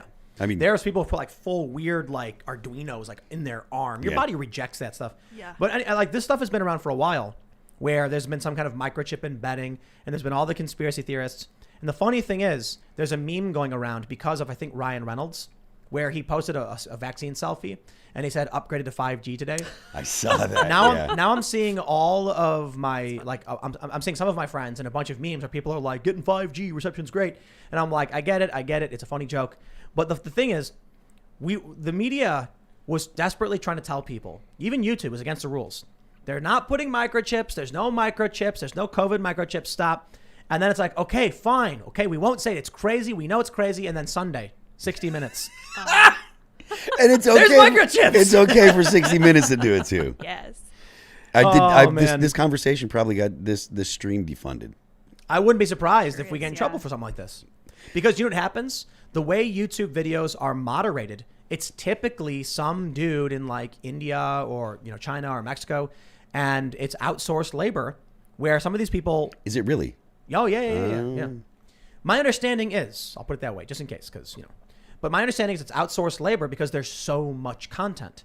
So you get some person who's watching it and they don't understand context. First, you get the robots that do it. And the robots are like, I see swears, beep, boop, boop, demonetized. Then if it escalates, you'll get a review from like a person and they're going to be like, Oh, microchips. That's conspiracy theory. Boop, boop, demonetized. Not anymore. This happens to me all the time, though. Check it out. So I actually have, I actually know people at Google, but I have an actual Google rep that I have to constantly message like, hey, this is demonetized. There was, we had 2 videos on this show, on this channel, where we criticized Ocasio-Cortez. We got demonetized because of it. And they said you violated our policy against being hateful towards an individual. She'll send people to your house. What, AOC? Yeah, that guy. There was that person that was on Twitter that made a comment critical of AOC, and the police showed up. FBI showed up. What? Really? You didn't hear about this? No. Yeah, I forget. I don't remember the guy's name. He was a left-leaning guy, and he said something critical, and he ended up with someone at the FBI at his house about because he criticized AOC. So I don't think that it was AOC. Sending it, well, to be fair, the first story that pops up is actually they tweeted about something really bad, causing harm to somebody. Was it spicy? Yeah, I'd say it was spicy. So, but if you Google search AOC FBI, something I probably can't repeat on YouTube because let's not go there. Yeah. It wasn't just a guy saying like AOC, you suck. It was a guy who said something like, go do a thing to this person. You know what I mean? Interesting. Do you see it? You see the story? Somebody was basically calling for harm against AOC. Yeah, I mean, I'm looking at that. I'm looking at this now. Or is it a different? Because the one I saw was from a couple months ago. No. This is not the one that I'm referring to. So there is a story where a guy was being mean to her. Well, anyway, while you look that up, I'll just finish off this point. They demonetized these stories because we were critical of AOC. Yes. And then I submitted for appeal, and they were confirmed demonetized. So then I had to contact Google and like, hey, and then it took like a week, and they were like, sorry about this. They're monetized. That wasn't against the rules. I'm like, we're criticizing a politician, dude. You know, like, what can we say? Unsettling. In this case, we're talking about microchips that the Pentagon has announced. Yes. On 60 Minutes. 60 Minutes, Yep. CBS. Is that CBS? That's CBS. Are you going to get the microchip? I am not going to get the microchip. I want to know, is it proprietary But Ian, software? I will get the neodymium magnets in my fingertips. Oh, I am sold. You know about that? No. Do you know about this biohacking thing? No. If they cut open your fingertip, Yeah. and they put like it's like a coated neodymium magnet, a small one, and then they sew your fingers up, and when it heals, the magnet vibrates against electromagnetic fields, so it gives you electrosense. What? So you can actually put your hand on a wall and feel where the power cables are, because apparently it feels different. Gimme. Like it's a new sense. You're like, whoa, I've never felt something like this. Oh, yeah. Because what happens is the magnet is pulling and pushing against the nerve from the inside and vibrating, so you can like feel like the EMF waves, the electromagnetic waves coming off of electric objects and devices. I used to put magnets on my... Lydia looks horrified. I am It's cool. horrified It's by cool. this. The problem is your body rejects foreign objects. Yeah. So for a lot of people, what happens is eventually your fingers just spit them out. Yeah. They just get pushed further and further out. So there are some techniques they tried doing. They coat it in a material so that your body ignores it. Some of the early pioneers of this have had the magnets break in their fingers, and you got to get them removed. And there's like infection risks. And your fingertips are particularly sensitive, so getting them sliced open for the surgery. Sure. Hey, man. But, man, I've always thought that was really cool. Now, microchips. I will get Neuralink. Will you get Really? Neuralink? I will. I don't know that I'll get first gen. Did you see the monkey playing Pong? No. Dude, you What? I gotta wanna see look this. it up. Yes. Amazing. And So it's at the cool. end of the video. Can we go from being very scared about the government planting microchips Being to like, talking oh, about cool. monkeys playing Dude, Pong? he's He's fun. Good at it. He's doing it with his mind. Is it a chimp or is it a monkey? It's a macaw. Yeah. I don't trust the government, Monkey. but Daddy Elon, I tell I you know. what, there's a totally different kind of deal going on with If Elon. he's open sourcing the code and you know what it's tracking and what it's not tracking. He can open source the code, but I'm still relying on someone else to tell me because I can't code. Yeah. So like What? you could be like, oh, you know, look, you can look at the code. It's like people say, oh, you can look at the Bitcoin ledger and see. I'm like, no, you can look at the Bitcoin ledger and see. I can't. That's all It's like German having or an interpreter. whatever. Like, I That's- don't. Our president speaks English, doesn't speak foreign languages. He relies on an interpreter. The interpreter may as well be the president. Hold on. Our You president said does not speak English. Yeah. I was gonna say, let's go. Come on, man. Used to Turn it down a shot of pressure. He speaks elderly. English. Yes, he does. I pulled it up. Yes, CNN Business. Elon Musk's company says this monkey is playing Pong with his mind. So This cool. video is lit. The monkey playing Pong. Well, so Is I will mention. Lit. Do you know what an EEG is? Electroencephalogram. Electroencephalogram, Yes, yeah. uh-huh. So you can actually buy them. They've been around for a long time. But there's consumer grade ones. I talked about this before. We bought one where it's a band that goes over your head, and then there's like a bar that goes onto your forehead, and it can detect 2 different waves, I guess. And so there's a reader, an EEG reader on the computer, and there was a red and blue line, and they're like bouncing randomly, and it's like focus and concentration or whatever. I don't know what it means. And me and my friend, we put the EEG on, and we're like trying to focus, and the lines are just random. No It's matter actually what. horny and hungry. No matter, That's me too. But no matter what we do, we couldn't get the lines to move. But then we gave it to his sister, and she put it on, and she could move the red line. Like she figured out real quick, and like the line would like make the line go up, and then she would look at it, and the line would go up. And we're Very like, hungry. very Super hungry. hungry. That's right. Starving. So we were wondering if these 2 outputs could be used to control a drone, so that you have 2 controls. One is to make it go up and down, and the other is to make it rotate. Ooh. So you couldn't fly it around because you'd need more sensors. Sure. But with just that, instead of a red line on a screen, the drone could be going up and down. So I bring that up because that wasn't invasive. It's a headband you'd put on. You can buy all these things right now. Does the monkey really need to get his brain chipped to be able to play Pong? The answer is no, he doesn't. He does, so that way eventually you can wear it in your head and type on your phone Now, without your fingers. Aren't you worried about being turned into the Borg? No, No? no. Why do you want the Neuralink?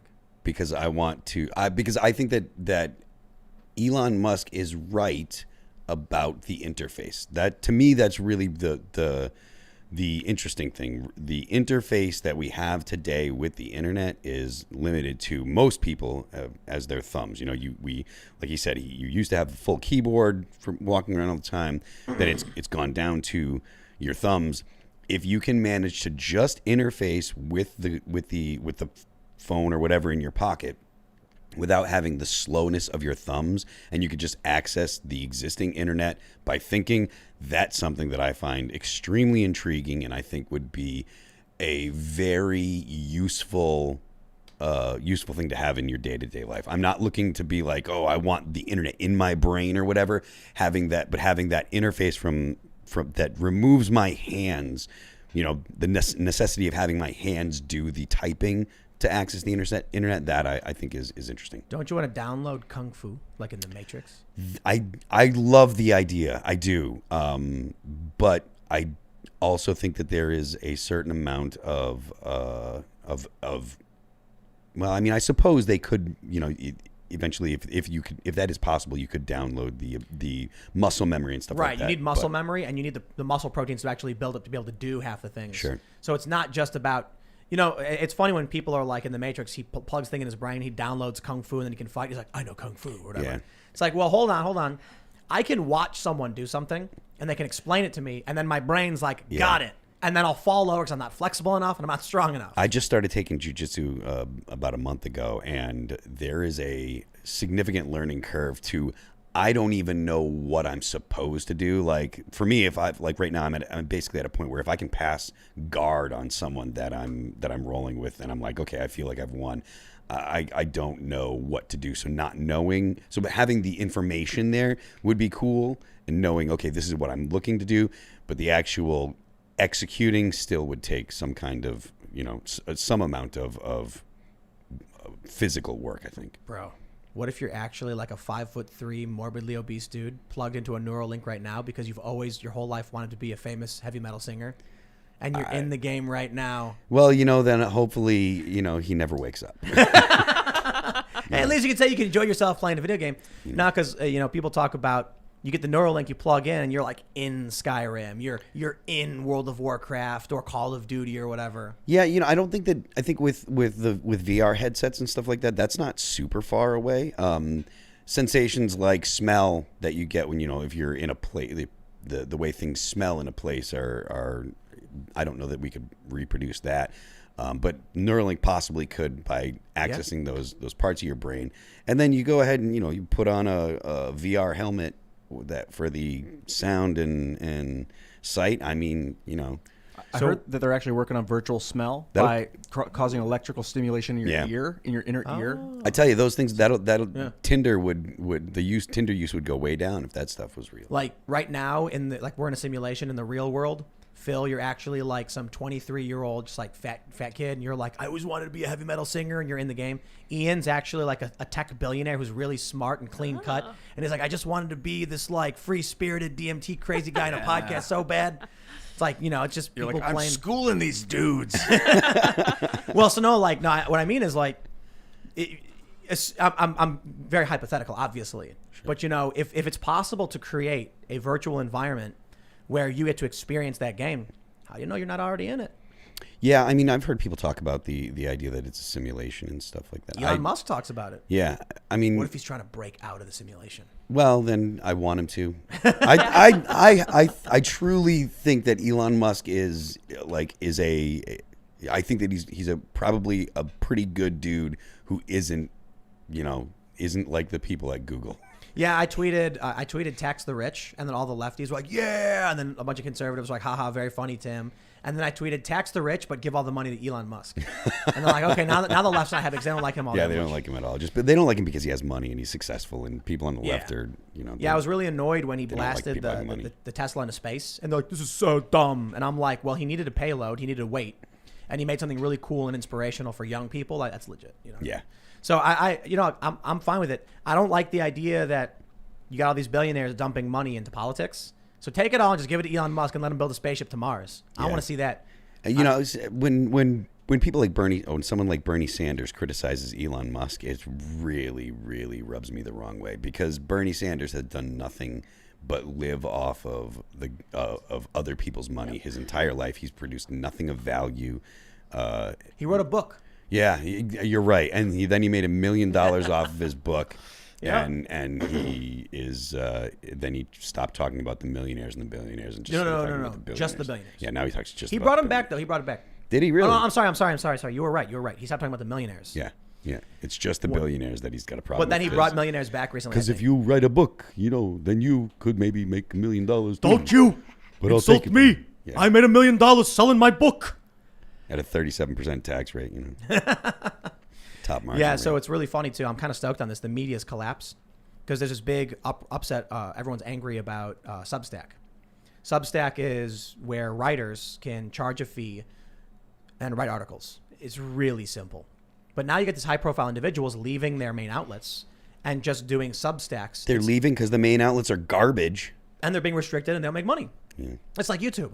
Like, I worked for Vice, I worked for Fusion, and people are, I loved this. There was some like New York journalist, and they tweeted at me, they tagged me in this. They were like, remember Timcast? Man, whatever happened to him? And then someone's like, Whatever happened? This was like a year and a half ago or 2 years ago, and they were like, to go from like this high profile 6-figure corporate media job to now what? And someone goes like, oh man, his Patreon's only bringing $1,000 a month. They're like, wow, that's sad. And I'm like, these people know nothing about what's going on. They live in this bubble where working for the machine is like the ideal. Yeah. And I left and started a YouTube channel, and I was on Joe Rogan and like doing really well. And I was, business was expanding and exploding, and now it's better than ever. And these people just live in that bubble. Yeah. So now these news outlets are freaking out because Substack has just taken everything away from them. But I'm glad. They're in free fall. Their ratings are collapsing. And I think what's happening is a lot of people like to say that these media companies get woke and then go broke. They think Vice got woke and then went broke. They think these media companies decided one day, we're going to be woke. Oh no, our money's gone. Some of them went the other way. Some of them were going broke and decided to get woke in desperation. They were like, our ratings are dropping. What do we do? Pander. What can we pander to? I don't know, progressives. At least we'll maintain that Tumblr. audience. What was that? Tumblr. Yeah. We got there's a story in the New York Times. I don't think I'll get to, I don't think we need to get too much into this one. Look at this. The New York Times writes, a guide to neo-pronouns. Are you a person, place, or thing? We have good news. We're all persons. Yeah. Are you a place, Tim? Well, hold on. Are you a thing? I'm a place. So this image they have, this is the New York Times, mind you. It's an image, and it Block says... the New York Times. Yeah. Pre, prin, prins, and print self. No, Prince. no, and go F yourself. Well, hold No. on. If someone... There are some limitations. If someone came to me and said, refer to me as your majesty or prince, whatever, I'd be like, nah. Would you That's a refer to me title. as Lord? No. I'm a Scottish Lord. Yes. Yeah. I bought 10 Lord Ian. Did you- 10 did you- by Lord 10 foot by Crossland. 10 foot Nice. square of land. I'll use whatever preferred pronoun someone wants. I have no intention to be rude. I'm not interested agree. in Right. in upsetting people. I'm not interested, and I don't have a I don't have the desire to be like, no, there's only biological men and biological women and da da da da. Not interested at all. If you have your own pronoun, you're probably an annoying person anyway, so I don't want to hang out with you. So if someone came to me and said, I met someone at Occupy. They said, Z said, refer to me as Z Zer. And I was like, I don't care, whatever, sure. I just called by their name. Some of these people also made up their own names. And I'm like, if you're 25 and you're like, my name is, hamster friend. I'm like, you sure? Yeah, it's. I'll call you whatever you want. I'm just like, did I hear you right? All right, you got it, hamster, bro. Exactly. I'll call you whatever you want, but I will call you very infrequently if I have to remember. Right. I remember this was funny because it became a thing, and some people were like, they were like, I don't know, that's I've never heard that. Like, we're supposed to remember that, and I was like, you ain't gonna forget. No, I was just like, I'm sitting there like with my eyes half closed, like it's like Occupy Wall Street. I'm outside, I'm sleeping outside. I'm like, this is the last thing I care about. I was like, dude, I will call you whatever you want. You can call me Susan if it makes you happy. I literally don't care. Yeah. This is like the last thing on my mind. The cops are blaring their horns right now. I'm gonna go get a cheeseburger. It like didn't even occur to me until it started becoming a thing, and now the New York Times is writing about it. And it's amazing because they mentioned that like apparently someone a long time ago tried to make it the pronoun for like nondescript individuals, I guess. And they're saying like it's a new thing with young people and you have to respect it, otherwise you're like transphobic and all that stuff. I'm like, dude, like a young woman who identifies as a woman but calls herself like, Gord and Gordo and Gordo self, like that's not anything to do with like transgender or anything. No. The idea that there is a significant portion of the trans community that actually does have their own specific pronouns. If I understand correctly, the vast majority of the trans community out there just wants to pass. They just want to be like, if you're a trans woman, you just want to pass and you want to be called she. I totally respect that. If you're a trans man, you just want to pass, you want to be called he. Totally respect that. That's totally fine. I'm not interested in demanding that someone go by the pronouns of their, of what they were born as, like that, or what they were assigned at birth, at whatever. I'm not interested in messing up someone's day like that. And so I think that it's really mostly activists and people that are looking to, or I think it's mostly activists that are looking to make a specific personalized pronoun or something that is unique or whatever. And it's like, okay, I mean, you can, and if you have pronouns that you need me to use, I'll use them, but I'm probably going to be like, this person is a lot of work to be around. Yeah. I think one of the issues is that there's no way to broach this subject without being accused of being transphobic, because there's actually two different transgender communities, or I should say two different trans perspectives on this. There are some prominent trans people who mention that they view gender as binary, hence they're transitioning between male or female. Yep. They'll say there's like degrees in between or something, but for the most part, I think it's like the millennial and older transgender people, some prominent leftists. I'm not going to name them because they've already gotten canceled several times, but they've pointed out that they believe there's he, she, and if you want to go by they, that's fine.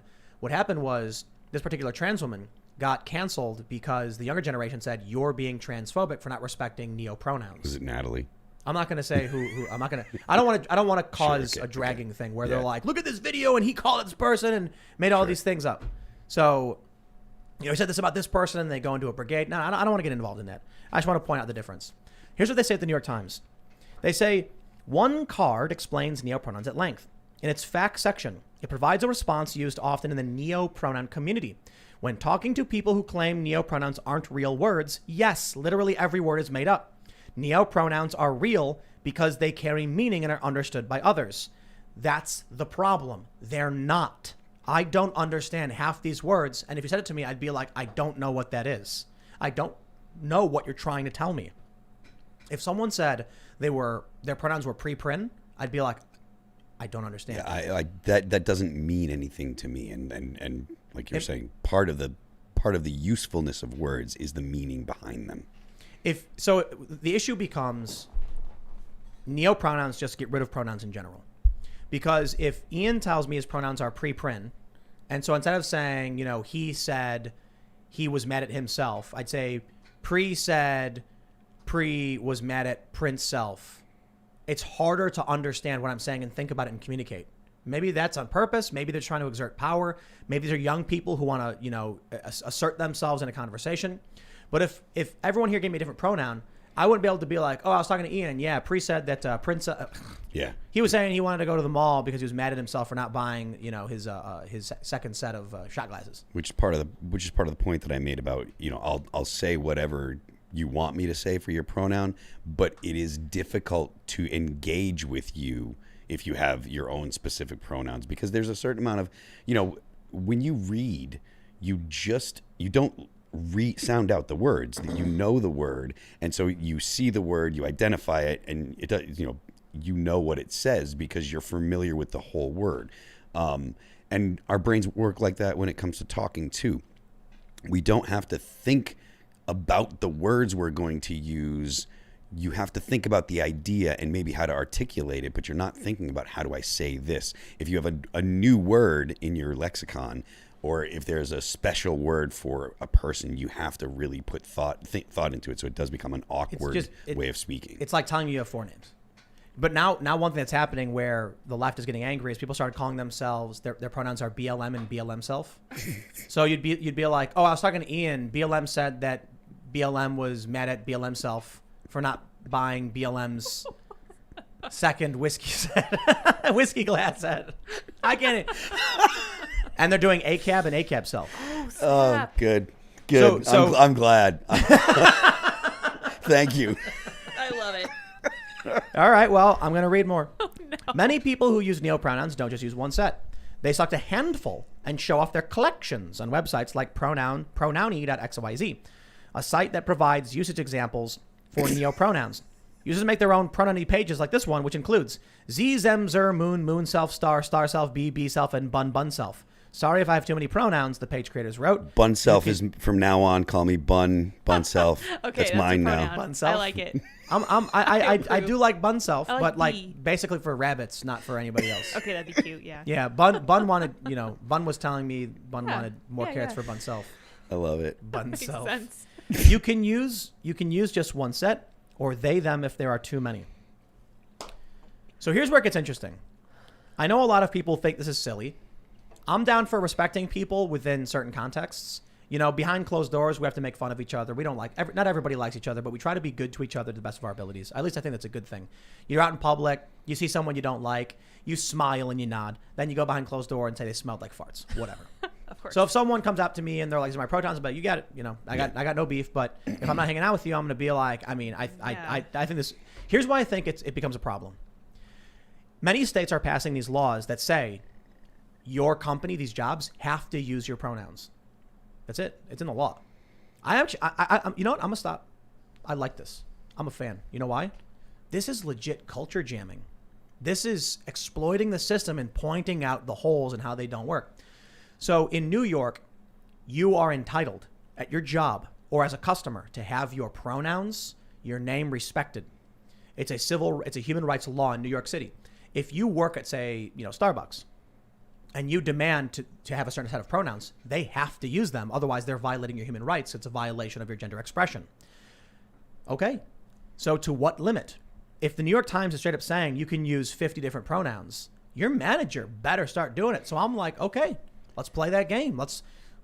I encourage people to adopt pronouns that they feel comfortable with and make something of it, I guess. I get what you're saying, but I think that eventually and probably very quickly will become detrimental to the actual trans community, because the more difficult you make it for people to navigate polite society, the less interested people will be in being polite. They're going to say, well, it's just too much of a pain in the dick, so pardon my French, and they're just going to be like, screw it, I'm just going to do, whatever. I'm not worried about this person's, blah, blah, blah. And then actual, people that have transitioned, that, genuinely do get their feelings hurt if they're misgendered and stuff like that, they're going to be the people that are going to pay the price. Yep. Yeah. And I think that there is a certain to a certain degree there are people that will do things like have their own pronouns, their own personal pronouns for a narcissistic reason, and they're going to hurt actual trans people, and they're gonna end up making it bad for people that are, you know, actually trans. I've actually mentioned this. I was telling the story about New York. When the story first was breaking, it was like a few months after the law was passed. I started exploring what New York City had said in terms of pronouns. And they said any. And so I actually I reached out to some friends. I said, I need to find a human rights lawyer, like someone who litigates and like actually understands this, and some advocates. And there was a lot of confusion, but I spoke with one lawyer who basically said, if you tried gaming the system and making up some ridiculous pronoun, they would laugh you out of court. And I was like, so if I went to a restaurant and I used some ridiculous like Asian stereotype for like me and my family, and, you know, just like offensive words, they said I refuse to say these things. You think if I sued, the judge would say, get out of here, you're screwing with us? I think I disagree totally. But well, so this lawyer said, there's a reason why we have laws and we have judges. Judges interpret the law. If the judge sees that you're making a mockery of the law, they will just say, out, we get it. It's not legitimate complaint. And then I said, so you're saying if I dress in a way that is deemed to be a joke or illegitimate, the judge can just throw me out? And he goes, yes. And I said, so what happens if an actual trans person walks up to a judge and the judge says, you're not a woman, and then says, get out of my courtroom? That opens the door for them to actually suppress transgender rights. Yep. And that's when the lawyer was like, well, you know, these things, like the general idea from the lawyer was, it's true. They could happen. But most of these judges understand the spirit of the law. And I was like, listen, I'm willing to bet there's going to be a conservative judge in one of these jurisdictions. And if you're telling me they have a right to laugh someone out of the courtroom, it will be an actual trans person. Yep. Yeah, I guess. Especially if you're looking at people now who are becoming aggravated by the excessivity of it. They become judges in the future.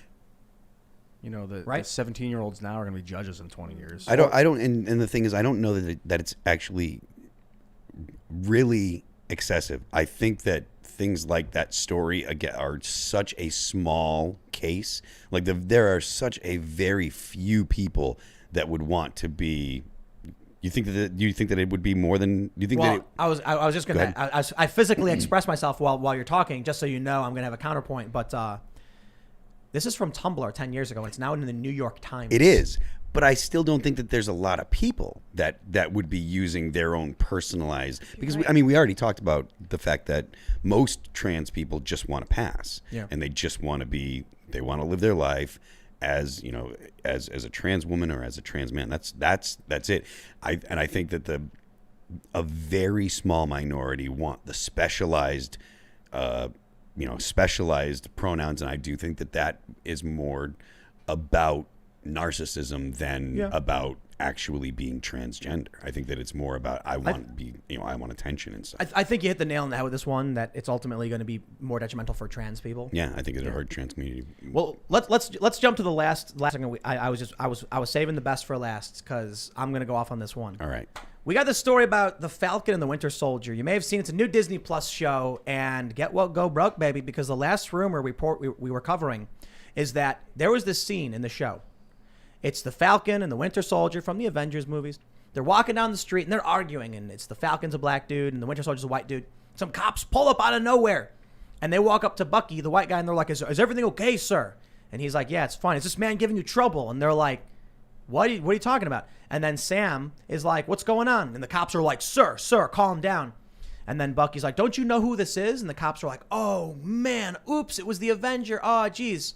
According to the rumor, this obvious Black Lives Matter narrative soured a bunch of people who turned the show off and stopped watching. I don't know if that's true or not. That's a rumor.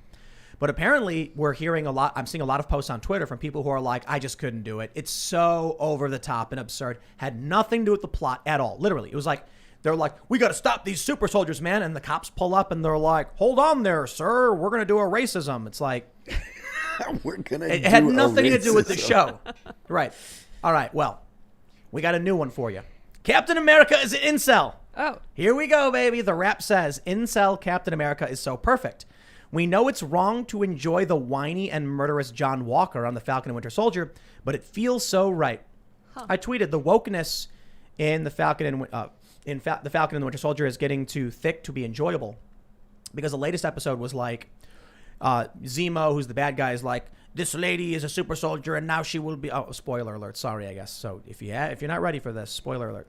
Anyway, I'll continue. The anti-hero guy, Zemo, he says she will become a supremacist now that she has super soldier, serum in her veins or whatever.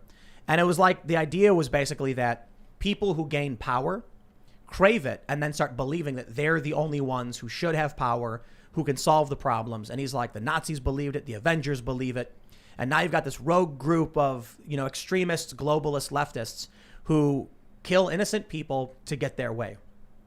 The rep says, let me just read some of this for you. John Walker, a.k.a. the new Captain America, showed us his true self on the Falcon and Winter Soldier this week. In more ways than one, the new Cap has struggled to feel like he belongs in a world full of gods and aliens and super soldiers, and for good reason. He's just a regular soldier the U.S. government decided to name the new Captain America without consulting, so far as we know, any current MCU heroes. He hasn't been trained to fight these battles, so of course he's going to get whooped. And so we have this new Captain America. He's just trash at his job. He's embarrassed and certainly looks like he hasn't been sleeping because of his frustration at being sidelined by actual heroes. There's an easy remedy to the issue: partner up with Sam and Bucky and follow their lead. But this toxic masculinity, Captain America can't do that. He's freaking Captain America. He's supposed to be the lead. He can't take orders from these sidekicks, even though they're better than him at everything. Even though they actually fought superhuman folks and worse before. Even though they have some idea how to operate freely like this, and John Walker doesn't. The show is called The Falcon and Winter Soldier, but this guy thinks it should be the Captain America show. For most of the episode, the new Captain America is a huge clown, seething with rage about his numerous inadequacies, like some kind of message board incel wondering when we're finally going to talk about men's rights. And then he gets a hold of the final vial of super soldier serum, and he puts that stuff in his body, and he graduates to Captain Clown.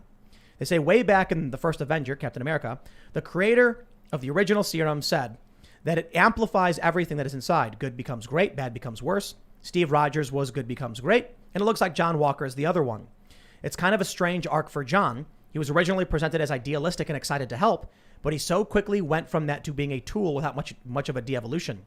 He just was a good guy, and then he was yelling at the real superheroes for being so good at their jobs that they're making him look bad.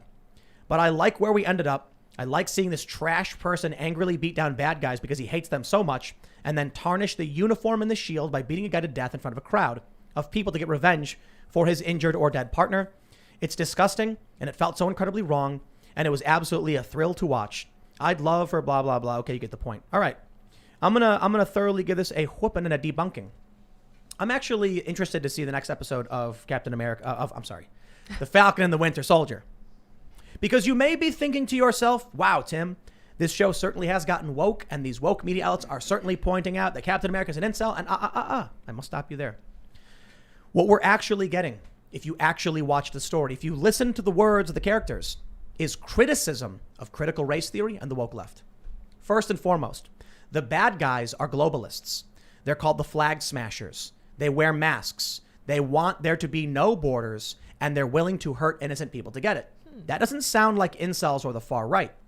Baron Zemo, who is the anti-hero they break out of prison, he says she is a supremacist. Now that she has this power, basically she's going to think she's the only one. So what ends up happening is the narrative presented by the rap is that Captain America is a regular guy who feels inadequate because these other super soldiers exist. And these super soldiers are supremacists who they think they're the best. And this Captain America guy in one scene looks at Bucky Barnes and he says, "It's so easy for you, isn't it? With that serum coursing through your veins." Then he gets a hold of the serum and takes it and becomes a villain. And do you know what I see with this? Replace super soldier with white privilege. And you get a guy who doesn't have it, who is jealous of those who do, who will do anything to have it, who looks in the face of Bucky Barnes and says, "It's just so easy for you with your white privilege." And then you have these far leftists who believe they're the only ones who can save everything because they have this power, like the white progressives. And it sounds to me like Captain America represents critical race theory, Black Lives Matter, and the woke left, angry at those who have the privilege they want, and they're willing to do anything to get it because they hate those. They are whiny losers. And it's funny that the rap sees that and says, "This guy's an incel.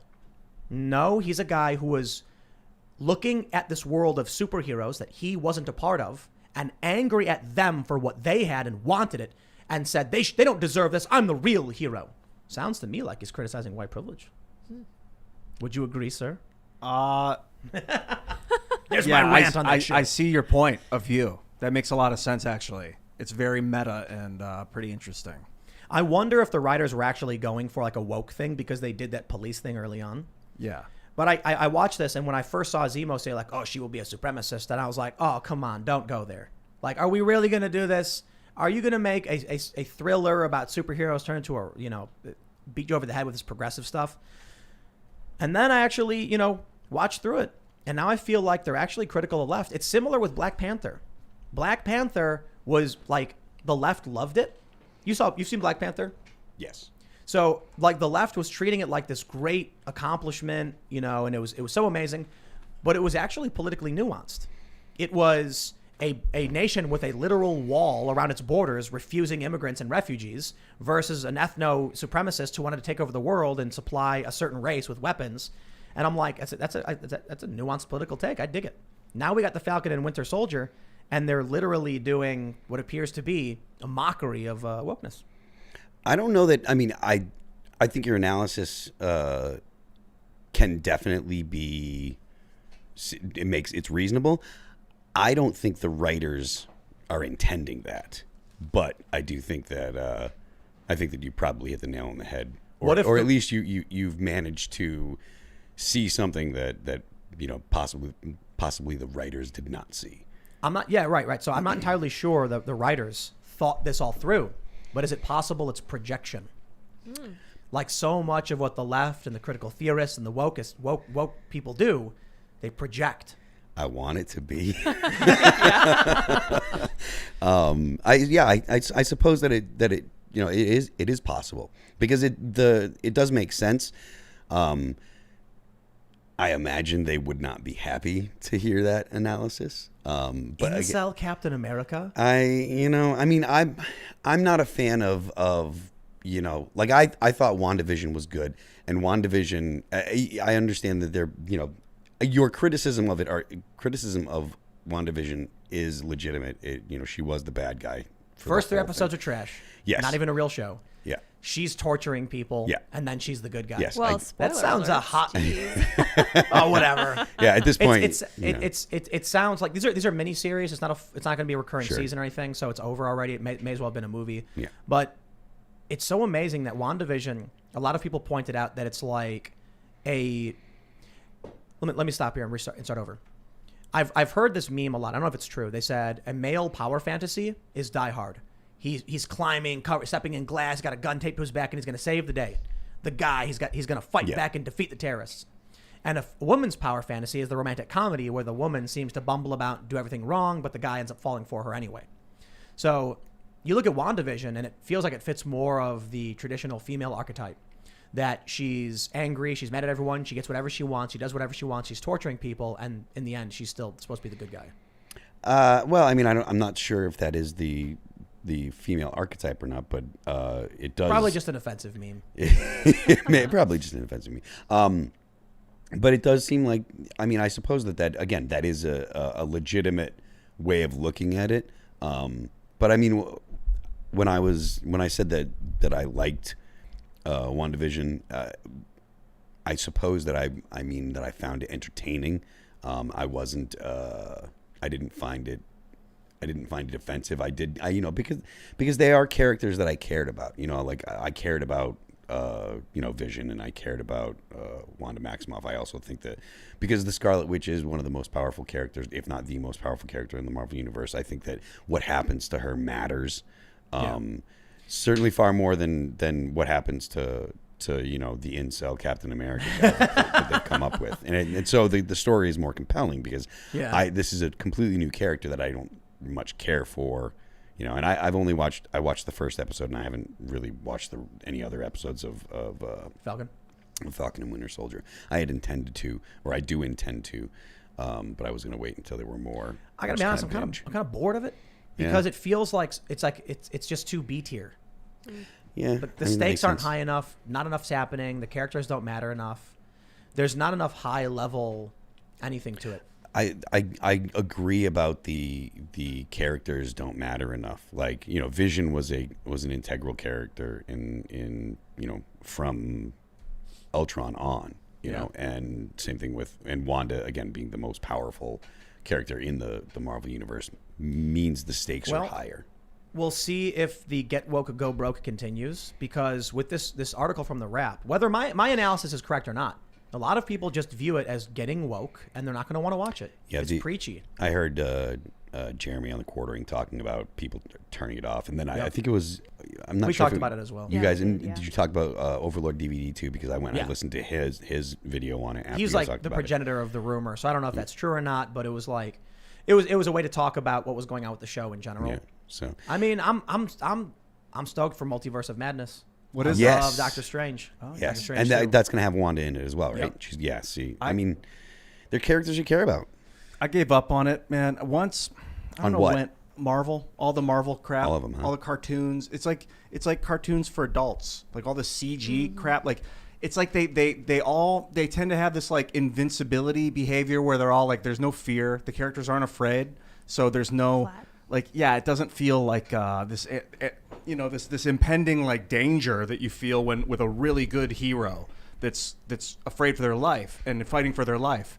And then in the background of it, there's just all this cartoon stuff going on in the guise of like CG explosions that are fake, ships that are fake, lasers that aren't real. And it's like, man, I play video games I want to be interactive if I'm going to be having that sort of cartoon.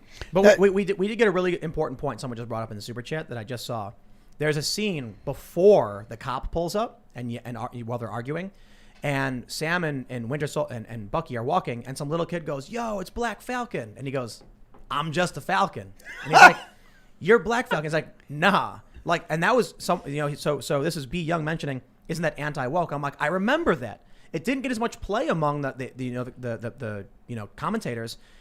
And it was legit. I'm just Falcon, and he is just Falcon. I think Anthony Mackie kills it. And I think Falcon's an awesome character. I'm stoked for, you know, I was excited for the show. I just feel like it's not, you know, he got beat up by a Tic Tac. I mean, that was great. I thought that was awesome.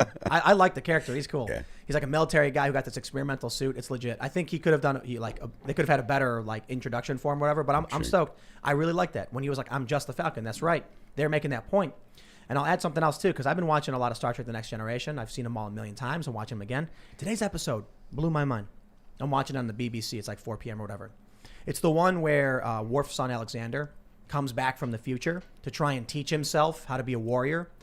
And there's a point where they don't know it's his future self, and he's telling this this kid who's like 10 years old, no one on the Federation starship thinks of you as a human because you look like a Klingon. And he's like, and this kid, he goes, "That doesn't matter." And goes, "Yes, it does. What you look like does matter."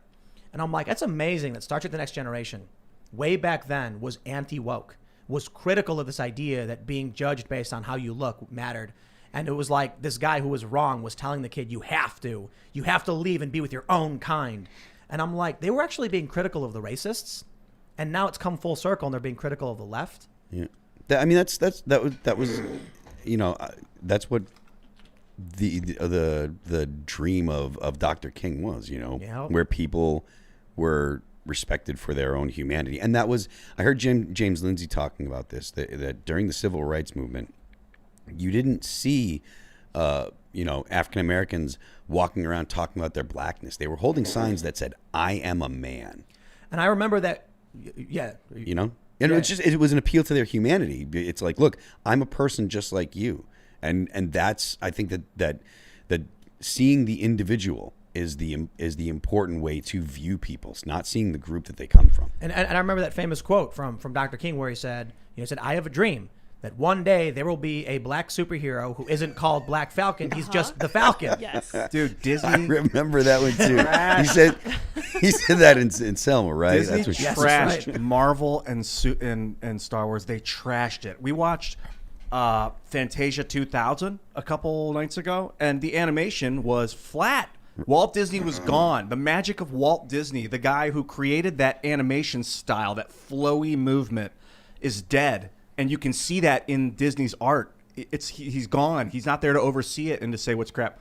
man, that company is just in name only, and Right.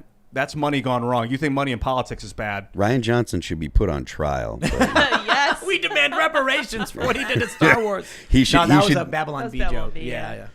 he should definitely face a Tribunal. trial. Pay for those crimes. Yeah. I mean, I'm being generous by giving him a trial, but it should probably be just a quick trial. All right. All right, Let's anyway. let's go to super chats, everybody. If you have not already, do us a solid and smash that like button because I don't want to get into too much, but there's been a weird thing where we've been likes have been just going away or whatever. But if you do like the show, leave us a like, comment below because we appreciate it when you support the show. And go to timcast.com, become a member. We're going to have a great exclusive members only segment coming up after. We're going to be talking about a convention of states, right? Is that what we're gonna do? That's what we're going to talk about. We already thought about it. We got to do it because you're Article 5 Convention Article of 5 States. Convention Phil. of States can make the dissolution of the United States legal if necessary to avoid war, to avoid a Awesome. death toll. Timcast.com. We'll be talking about Tease that around 11 or so. It should be up. But let's read some super chats. We got Roddy the Rotsky says, "Hey Tim, we know your guest on Friday was a CCP mouthpiece. What with his being a contributor on their state news, I wanted to at least shout out your work you've done studying China and not just letting him spew propaganda." Well, I always enjoy having people of different opinions, and I certainly had my arguments with what he was saying. I think I did like a 4-minute rant where I was like, here's what China is doing. Here's why it's bad. Here's what's going to happen to us. We're losing our rights. Billionaires are becoming deferential to China. Then they're putting money into lobbying with our own politicians so that we vote against our rights. I think those conversations are important, whether or not they're perfect. We're going to have a lot of people come on the show, probably are going to have bad opinions. So, yeah, it is what it is. You had Vosh. So. Yeah, we had Vosh and Destiny, and I respect them for doing it. I thought it But was Destiny's opinions aren't nearly as bad as Vosh. I think Destiny's got totally respectable opinions. Yeah. Destiny was actually fairly smart. I just disagree. Well, I should say Destiny was smart. I don't mean to be disrespectful. I mean he has interesting arguments. I think he was just lacking information on a lot of things. And there's a lot of people on the left who simply we know different things, which Sure. shapes our opinions. And then we get into arguments and we're like, wait a minute, and then there's like a clash, and then we're adamant on our stuff. So Destiny, I thought was actually great because he defended Kyle Rittenhouse. Yeah. He like if he can see it, he's honest and he assessed it. I respect that. I think some people have brought up that Vosh said that lying to get your way sometimes is acceptable, and I mean, Vosh is just bad. hey, look, I'm willing to have whoever. So I mean, if it's there's We nothing argued wrong for with like 4 hours. there's nothing wrong with having people with bad opinions on it. Makes for good YouTube videos. Oh yeah, all right. Let's see what we got here. Kayla Rain says, Tim, do you think this will ever actually stop though? The media are like Charles Manson. Not me. I just told them to. So this is becoming the norm. Yup. Yeah. I don't even understand what she was saying. The media is going to keep putting out these lies and framing things improperly and then acting like they had nothing to do with it. Like when they say, that the prosecution is winning. Yeah. Dude, if you've been watching this trial, you're probably laughing at how clownishly bad the prosecution is. Yeah. And it's crazy how Slate actually says, is the defense floundering? I was listening, or I was in an exchange today with a young lady that was sure that Chauvin, was guilty and blah blah blah. And I'm like, the prosecution hasn't even rested and the defense hasn't even presented their case yet. How can you be sure? And she was just adamant that he was. And I'm like, let me lay it out. We've only heard from the prosecution so far. They've had about 1 or 2 good days. And a good day doesn't mean a great day or a slam dunk day. Even within one of these good days, the defense still got a major slam dunk. When the medical examiner said, she was asked, if you saw George Floyd in his apartment, and he was dead, and you came in, how would you assess this? And she says, a drug overdose.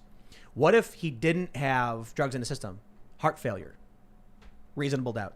What these people don't understand is the burden is on the state. Yeah. So if they're looking at it like She was Canadian, Go ahead. Right. So. If they're looking at this like the state doesn't need to prove he was guilty, they just need to suggest it. No. They got to prove beyond a reasonable doubt. So the defense was very effective at raising reasonable doubt in almost every single circumstance, even getting one of the paid expert witnesses to admit Derek Chauvin used less force than authorized, which intent is out the window. That's 2 and 3 are gone. Murder 2 and 3 are gone. Because if he was authorized to use a taser and he didn't, because he wanted to use lesser force, then murder 2 requires the intent to murder. Murder 3 requires the intent to cause harm, which results in death. but he chose to use less force. Yeah. How are you going to get him on that? Manslaughter, maybe, but I still don't think so. I'm not expert. Legal Insurrection disagrees. They say he might get manslaughter at this point. We'll see. I'm not getting how news media can write articles like, did Tim Pool just commit murder by slamming a brick into a guy's head? And that can be the title of the article. And of course, in the article, they're like, no. But that the title of the article, it'll say, did this person commit this heinous crime? It'll be like, while Tim Pool was nowhere near the man and never had a brick and has nothing to do with his story, we're still questioning whether or not his actions could have ultimately... I mean, just because it's a question mark and the word did doesn't mean that you're not accusing. Like, at some point, you can't just say something illegal in a video game. Free speech, bro. Apparently. You can ask in a video game. In a video game. Ask a question. That's the... Look, the in a video game thing isn't real. Like these leftists... Have you seen this? I've seen Hassan do it, yeah. In it's Minecraft. not a legal defense, dude.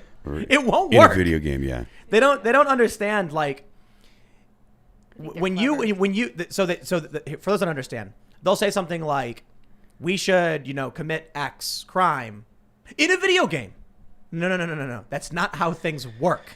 The question is whether or not you intended to incite to violence, not what you said.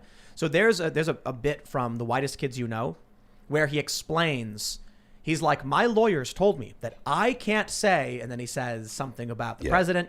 I'm told I can't tell you to come at this point at 7 p.m. and bring with you these things. And like he goes through this, the point is when you watch that, it's a comedy show and he's joking and he's not actually intending to incite anything.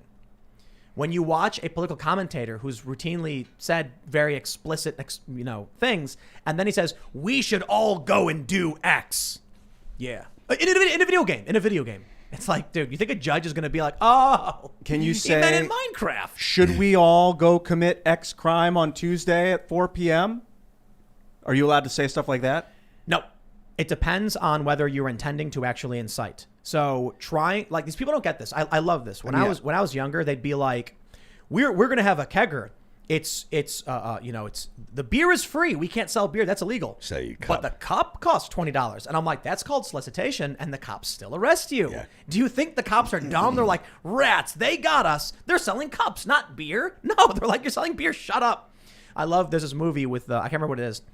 There used to be a store in Western Massachusetts that was an adult video store, and for some reason about zoning or something like that, they couldn't be just an adult video store, so they literally were the cup store, and they had 51% of the store was styrofoam cups because it was the cheapest thing they could, and the rest was adult video. I mean, obviously this is back, probably 15, 20 years, maybe like 20 years. At least it's over 10 years ago because I haven't lived in Massachusetts in over a decade, but they used to have, there was one, and it was on Riverdale Road in West Springfield, Massachusetts. There's a movie where some dude is trying to buy drugs, and the guy goes, are you a cop? Because you got to tell me if you are. And he goes, I'm not a cop, dude. And he's like, you got to tell me, otherwise it's entrapment. He's like, dude, I'm not a cop. And he goes, all right, let's, I'll sell you. And then the guy goes, pulls out his badge, you're under arrest. And he goes, you said you weren't a cop. And he's like, why would I tell you I was? What do you know what undercover means? But people actually believe that lie. If the cop doesn't tell you it's entrapment, dude, you can't go on a stream, say you want to commit a crime, and then add in a video game. If they want to prosecute for it, they will. They probably don't because they don't take it seriously. Yeah. All right, we got, I'll fight you naked, says, the most dangerous are not bad people doing evil things. Beware of demons who think themselves angels. Embrace the romantic honor in fighting for a hopeless cause. I'll fight you naked, says that, huh? Yeah. That's right. That's right. Solid. Yeah. Joey Martinez says, hell yeah, Phil. That's right. Hell yeah. Let's see. What is this? DW says, holy crap, Timcast IRL has visible John Cena on their show. Is that your true? title? I don't know. Apparently. That was like Hugh Jackman. Yeah, I can see Hugh Jackman. Yeah. All right. Let's see. Captain says, Tim, any chance you will accept payment on your website with something other than PayPal? They are very anti-gun. My friends, the new website actually has, I don't know if it's live yet because we just got it up. We're still, fixing dimensions. It's, you do it as you go, but we're going to have Stripe. And I like Stripe. Stripe's really good. You could send Tim 1 Bitcoin. No, we can't do that. Oh, you can't? Actually, you can't, yeah. We have a donation thing, but we can't take it for memberships. Really? Yeah. Too bad. It's really complicated. You could send me 1 Bitcoin. Well, so we're going to have Stripe. I don't know if it's live yet, but you'll be able to sign up and not use PayPal.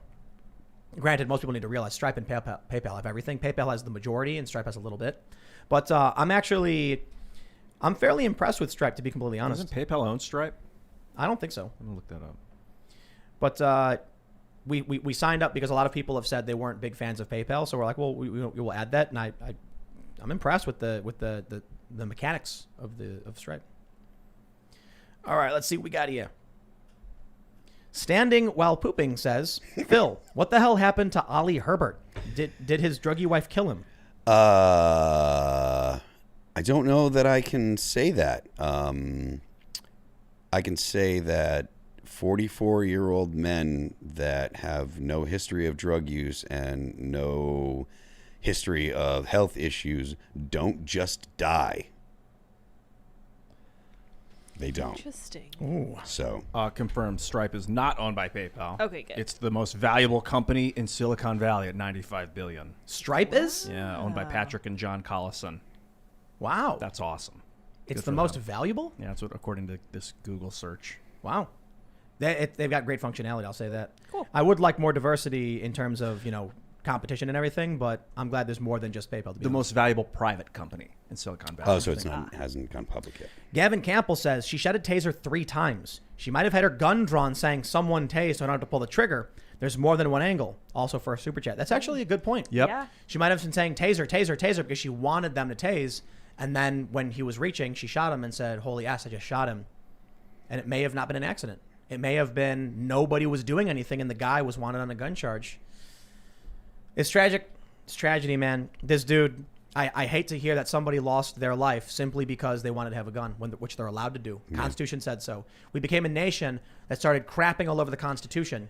Minnesota, this is what they do, and now a young man's dead. And I'll tell you this, they're going to blame the cops. Okay, some people are more responsible than others, but if you're looking for the guilty party, for the people in this blue state, you need to only look in the mirror. You vote for these laws that criminalize the right to bear arms, and there are so many young black men in these cities in places like Minneapolis and in Chicago who are being locked up and having their lives ruined because they want to own a gun, and the Constitution says they can. There's so much hazard that goes along with circumventing the Second Amendment, and it's part of the reason why why Joe Biden says things like no amendment is absolute. Well, I think that we're pretty absolute about slavery. Like that is pretty absolutely And out of the question. Women's right to vote. Yeah, women's right to vote. I'm pretty sure we're absolute about that. And I'm confident that most people are pretty absolute about the Fourth Amendment when the police are at their house. When they come to your house and say that I want to come in without a warrant, or when they pull you over and say I'm going to take your money without any kind of warrant or anything like that, you'll be pretty absolute about the Fourth Amendment too. The hazard about circumventing amendments is it makes it acceptable to circumvent other amendments. People need to understand, you live the Fourth Amendment probably more than any other amendment. Yeah. This is true. Yeah. When the cops, if we didn't have the Fourth Amendment, cops would randomly break into your home. Randomly. They'd come into your neighborhood and they'd kick the door in and be like, sit down and shut up. We're looking for somebody and we're checking your house. We have the Fourth Amendment, which means they have to get a warrant signed by a judge. So typically they'll knock on your door and you can say, come back with a warrant. And then they'll go, they might say something like, oh, it'll be a lot easier. And I said what I said. Come back with a warrant. Mm-hmm. You can be polite about it. Look, no disrespect. Just please come back with a warrant. Anything that circumvents existing amendments makes it more likely that they will circumvent other amendments. So let me ask you something, actually. Red flag laws. Mm-hmm. We mostly view them as very bad ideas, right? What if there was no gun law except red flag law? So I'll put it this way. We say that unreasonable search and seizure is not allowed under the Fourth. But the cops can get a signed statement from a judge allowing them to enter your home. What if there were no laws infringing gun rights, but they could get a signed statement from a judge taking your gun?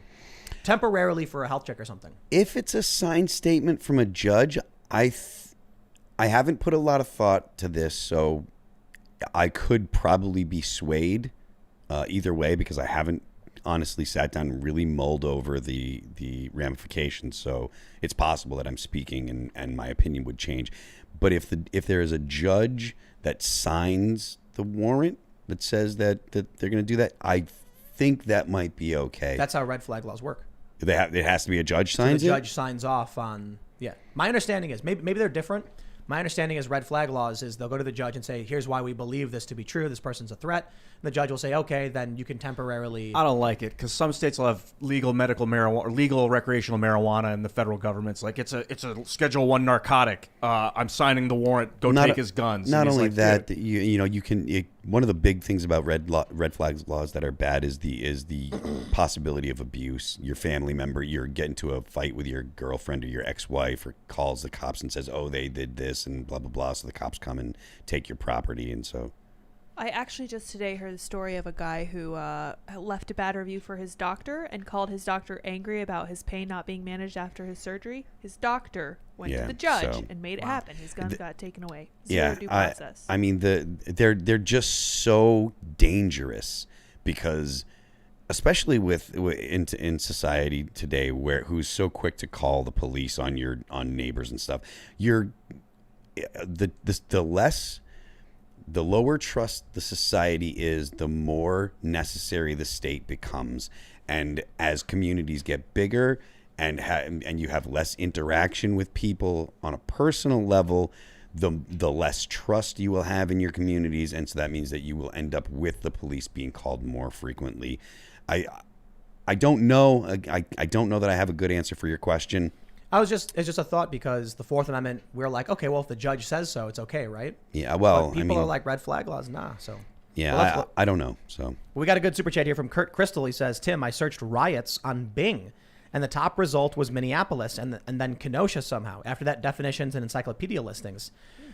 All right, Google's out. We're all going Bing. That's Microsoft. Bing. Bing it is. I'm kidding. DuckDuckGo's better. If there's a search engine that produces, when you search riot, that produces Paramore's record, I will start using that search engine. That's a great record. I love Paramore. Yeah, I thought Riot was pretty good. I think it's a great record. What do you think about Paramore lately? I haven't listened to their stuff recently. I think Haley. The reason that I found Paramore is I heard Haley doing an acoustic thing, and I was just blown away by her singing. She's fantastic. Phenomenal. Yeah, absolutely great musician. So. Yeah, I was a big fan of Paramore for a while. The newer stuff is different, but I saw an ad. Haley was doing ads on Facebook to do like mental health sessions with people, and I was like, oh, I never really listened to Paramore, and I started listening to their stuff. She's phenomenal. Yeah, she's. Yeah, great music really, back in the day, but I guess the style changed for a variety of reasons. People grow up. They were kind of like ska almost. What was it, like pop punk? You think? To me, pop punk. It was very Warped Tour. Right. Yeah, very. When I hear Paramore, I think of Warped Tour. I think of. I mean, it's still heavier than Green Day, right? And that's like, it's like No Doubt. If you were weighted down by chains, then you broke, and the weights were no longer there. It was better than Green Day. Yeah. Well, Green Day stuff was always like more bubbly. Sucked. At least Paramore had some like serious topics that were kind of like sometimes dark. Yeah. Green Day was very family friendly, happy, and I was never. I guess the lack of teen angst is darker than whatever. All right, let's read more before we get Phil in trouble for making fun of people or something. I'm good at that myself. All right, let's see. 101 Dumar says, last time Phil was in studio, you didn't know his music and who he was. You have an absolute star in studio. How did you not know 2 weeks among many other great songs he has? Explain yourself. I'll be completely honest. I, of course, know who Phil is, but I've never been a big metal fan or, I don't know. I don't know every single person in the world. Genres are a funny thing. I think that someone can be very well known in one genre, and if people don't pay attention to that genre, it's just another face in the crowd, and that makes sense to me because there are tons of musicians out there that are huge in genres that I don't listen to, that I'm just like, I mean, who know? I know who the guys in Air Supply are, but not everybody knows who Air Supply is. I have no idea. Yeah, so I've met throughout my career tons of people, and oh man, I have one funny story. I'm not going to name the actress, but I was at a bar. This was back when I worked at Vice, and my friend introduced me to this very famous actress who I didn't know. And I was like, so have you been in anything I would have seen? And she named some movies, and I was like, oh, I hated that movie. Oh, wow. And apparently she's one of the biggest celebrities, and I'm like, look, man. My bad. I was like, I didn't mean to say it. And she was like, well, I hate Vice. And I'm like, all right, I shouldn't have said that. Touche. I wasn't thinking. It was a rude comment, and she's actually in a bunch of really amazing movies that I'm a big fan of, but she's great. And after the show, I want to know who this is. Oh yeah, for sure. I've had my share of meeting people who are faux pas. I don't know. I treat everybody basically the same, I guess. I got invited to a bunch of like several times now, like Hollywood celebrity parties with like famous mainstream TV show people and movie people, and I'm like, legit, thanks for the offer. I just got to work, man. So like, respect. It's not really my scene. It's not really my thing. That's why I was talking about like all the people doing selfies and like trying to be like mainstream tribal. I'm like, I don't care about that, dude. Let me go in the woods and like, go to a shooting range or something and mind my own business. I feel that there's a lot of schmoozing that is supposed to go on in the entertainment industry that myself and people in my band have been very, very bad at. There's a lot of bands that get a lot more attention than their numbers would think they deserve because they're friendly with people in the media or friendly with people in the business side of it. No one in our band lives in LA. Well, our guitar player lives in LA now, but for the vast majority of our career, we were New Englanders, didn't hang out in New York City. We weren't involved in the scene or the business side of it any further than we had to be. And I think that possibly has been something that would have, if we were more schmoozy, we would have been able to do even more than we've done. And I don't want to downplay what we've done. I mean, not a lot of bands get to be around for 20 years, and we're super fortunate. But it does, there is truth in the idea that, networking matters and stuff. So. Yeah, definitely, man. Politicking. All right, this is great. George Hodges says, Tim, if you're looking for Black Lives Matter riots on Google, you probably have to type in peaceful protest. Haha, and you call yourself an investigative reporter journalist. Okay, that's fair. I'm going to look up protests. I bet he's right. Jose Mosk says, Steven Crowder's crew found an aggravated robbery charge for the young gentleman that got shot by the cops. Just something to kind of check out. All right, legit. And that's why I think it's a different circumstance. So this woman was fearful. I mean, look, the guy had a gun charge and she was worried he had a weapon. I get that. I'm just like, I'd like to see people have the right to keep and bear arms. Do you know what I mean? That guy's totally right. If you type protests in Google, Dante Wright shooting, Minnesota, police, sparks protests gather outside Brooklyn Wow. Police. Amazing. No way. It should have been so obvious to me. I dropped the ball on that one. Boo. Wow. All in the framing. Man, and that was George Hodges. Shout out, you George. Nailed Nice it.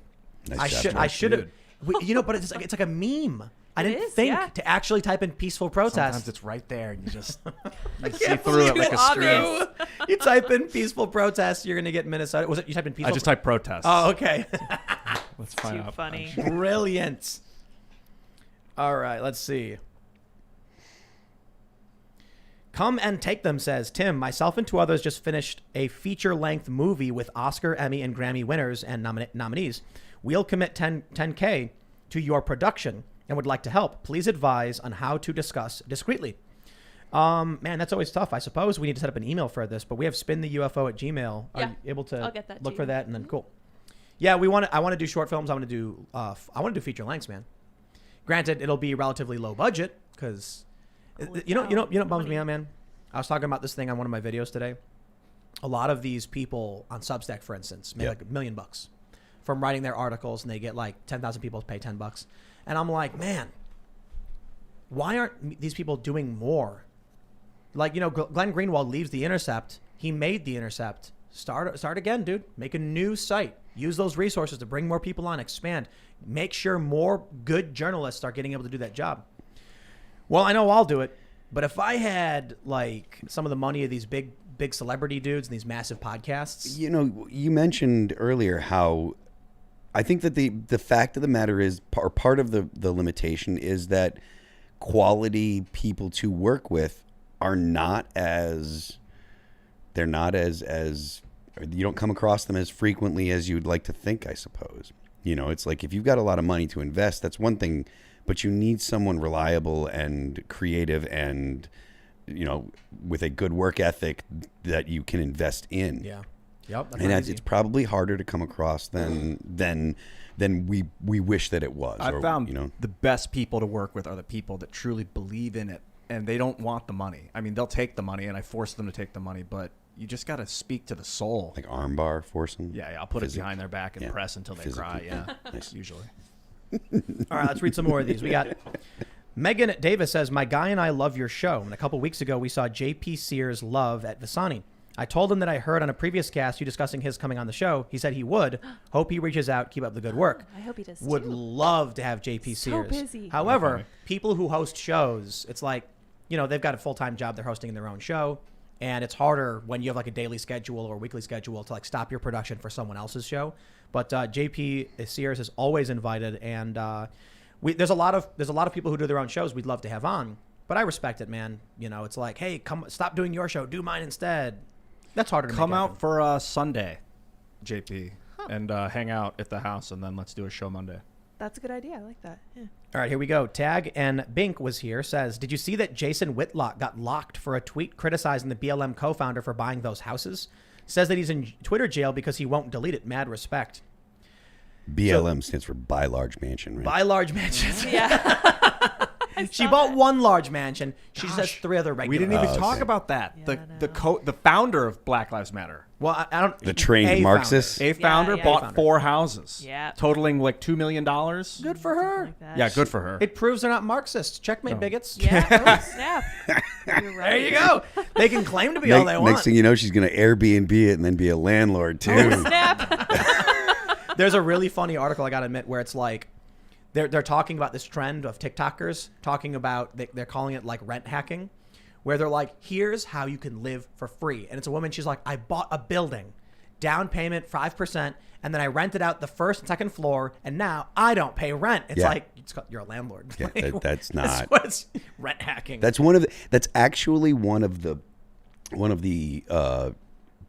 most common ways for people to become, if not wealthy, to become, to save for their retirement and stuff. Yeah, you buy property. You buy a property and you have people rent it and they pay your mortgage, and then you get you're not paying the principal, and you're also getting the equity in the home. It's like, that's how you can build a business, or at least make money to save for your retirement, so that way you're not relying on the $2,000 check from Social Security or whatever. I'll admit, when I you're think the old. system is trash.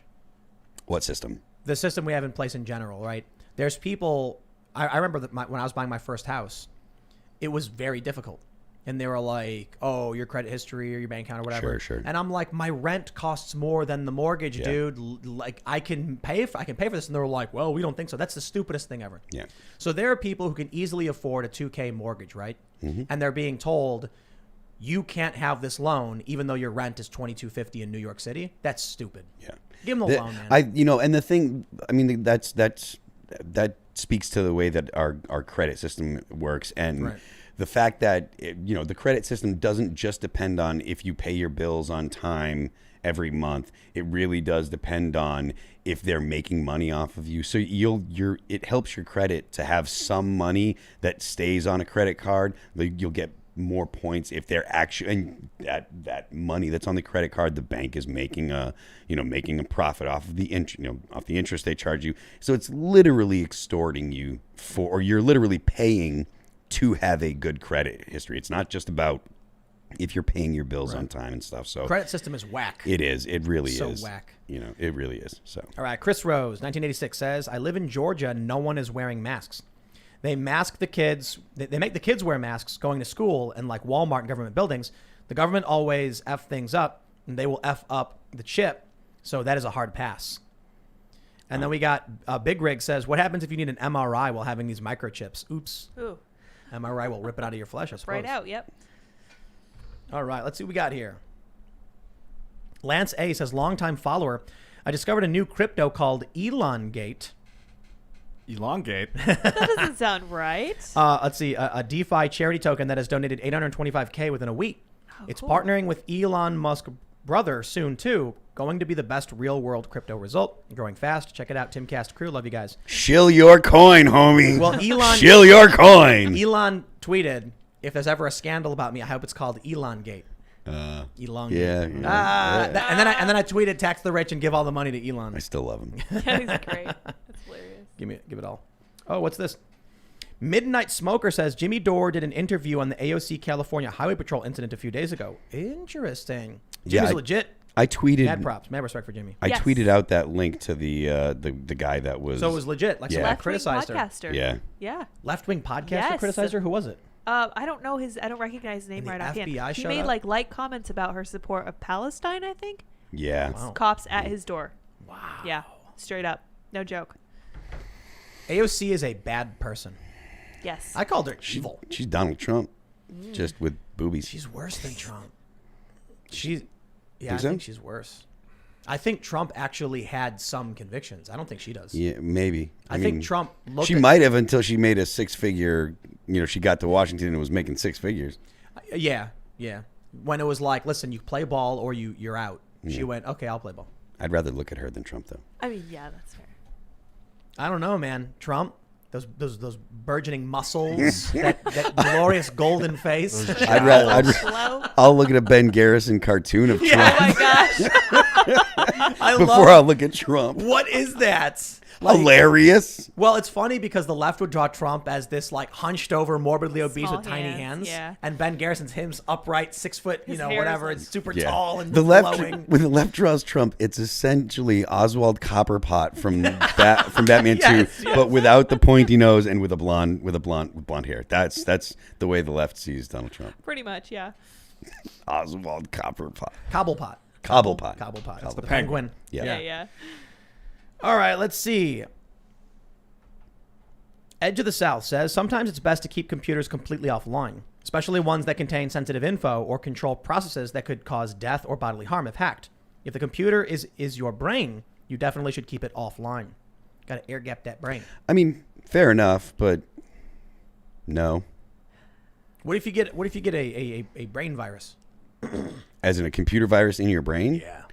Well, again, I'm only thinking about it as for an interface. So it's not like it's Actually going into your brain to like put data in. Yeah, or like, it's just the as if I understand the concept correctly, they would simply use the electrodes. So that way, output only, basically. So that way you No can, input. So it's not like I'm not seeing the information on my eye. It would just literally be I would be able to look at my screen or my phone and output it. I guess you could hack the output when you think go left, it goes right. That might happen. Why would it go the other direction? If someone wanted like a specific outcome. Well, then it's just the most annoying part. It's just this irritating thing. Yeah, that would. And then it's like, I suppose, like if they did do that, and you're just like, son of a bitch, and you got to just think opposite. Yeah. Or like, and no matter what you think, it spells out the same thing over and over again. It's like bad autocorrect. All right, let's see. Sean KC FPV says, first time super chat. I've been watching daily for the last 6 months. Love your work. I will sub an exclusive membership if you and Phil hold a quick jam session in your exclusive hour. We don't do a full exclusive hour, but if you ever want to jam, man, we should, Sounds like fun. We could jam. That sounds great. I mean, you're the professional career musician, so you probably got constraints. I mean, I prefer to rehearse before performing, so it'd be something that we'd have to do. I'd come down and hang out and do. But wow, you should do it, man. I don't know if you guys ever want to come and jam. We want to do Friday night jams again. That'd be sick. Yeah, we're coming up with a plan so that now that it's nicer out, we're gonna camera up the skate park outside, so that we can actually have like a stage set up. Yeah. And then we can be like Friday night, be like, all right, we're switching to the garage cam. Boom, hit the button, and then it's in the garage, All right, let's see. Joshua Rusinski, fellow former U.S. Marine here. Semper Fi, Phil. Tim, I've been following you for over a year now. You guys put together great content. Most importantly, happy anniversary to my amazing girlfriend, Angie. Love you. Josh. Aww. That was awesome.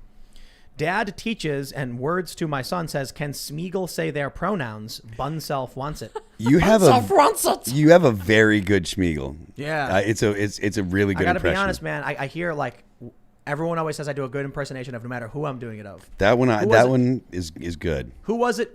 Who was like, man, your Michael Moore was so good. Yeah, I was like on point. Malice? I don't remember who said No, that. it wasn't Malice. I don't even remember how I did I was doing a Michael Moore. recent. I was actually just quoting Michael Moore and then turned it into an Jack Murphy, Really? maybe? Yeah. I Yeah. think so, maybe. Somebody that was sitting here. Yeah. Yeah, I can do Smeagol. Yeah, your Michael Moore is awesome. I don't even remember how I You did got it. to do yeah. a Freedom Tunes one. You got to do Michael Moore. Or, yeah. If I actually practiced, Yeah, that's a good I could one. probably on call like very easily do a lot of impersonations. Michael Moore. But usually it's like when I'm in the flow and talking, and then I'm like, I want to reference something, I'll do That's it. a good one. Like I was reading that when they mentioned Smeagol, I kind of just like It came Smeagol, out. I guess. I think Smeagol's actually really easy. It's like one of the easiest impersonations I to can do. almost do it, yeah. Yeah. Just talk like this. And then you got to add a It's little. like Stitch from Lilo and Stitch. It's weird. I don't know. You just like kind of close your throat while you're talking. I didn't know that. I don't recall Stitch talking, but I mean, I think I've seen Lilo and Stitch once. Wouldn't he just like? No, he talked. Yeah, a little bit. Yeah. He sounded like Gollum. Kevin Pilgrim says, "So sick you got Phil on, taking me right back to middle school. Love Phil and all that remains." Sick, bro. Jay Rich says, tonight's topics are display of the left's march to madness. They turn up the heat on COVID, race, gender, etc.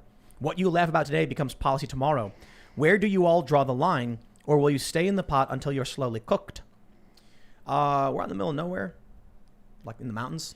I mean, my house in New Hampshire is in the, it's back in the woods. I've got 48 acres of property, and my house is in the back of the lot. It's not on the road. You don't accidentally onto my property.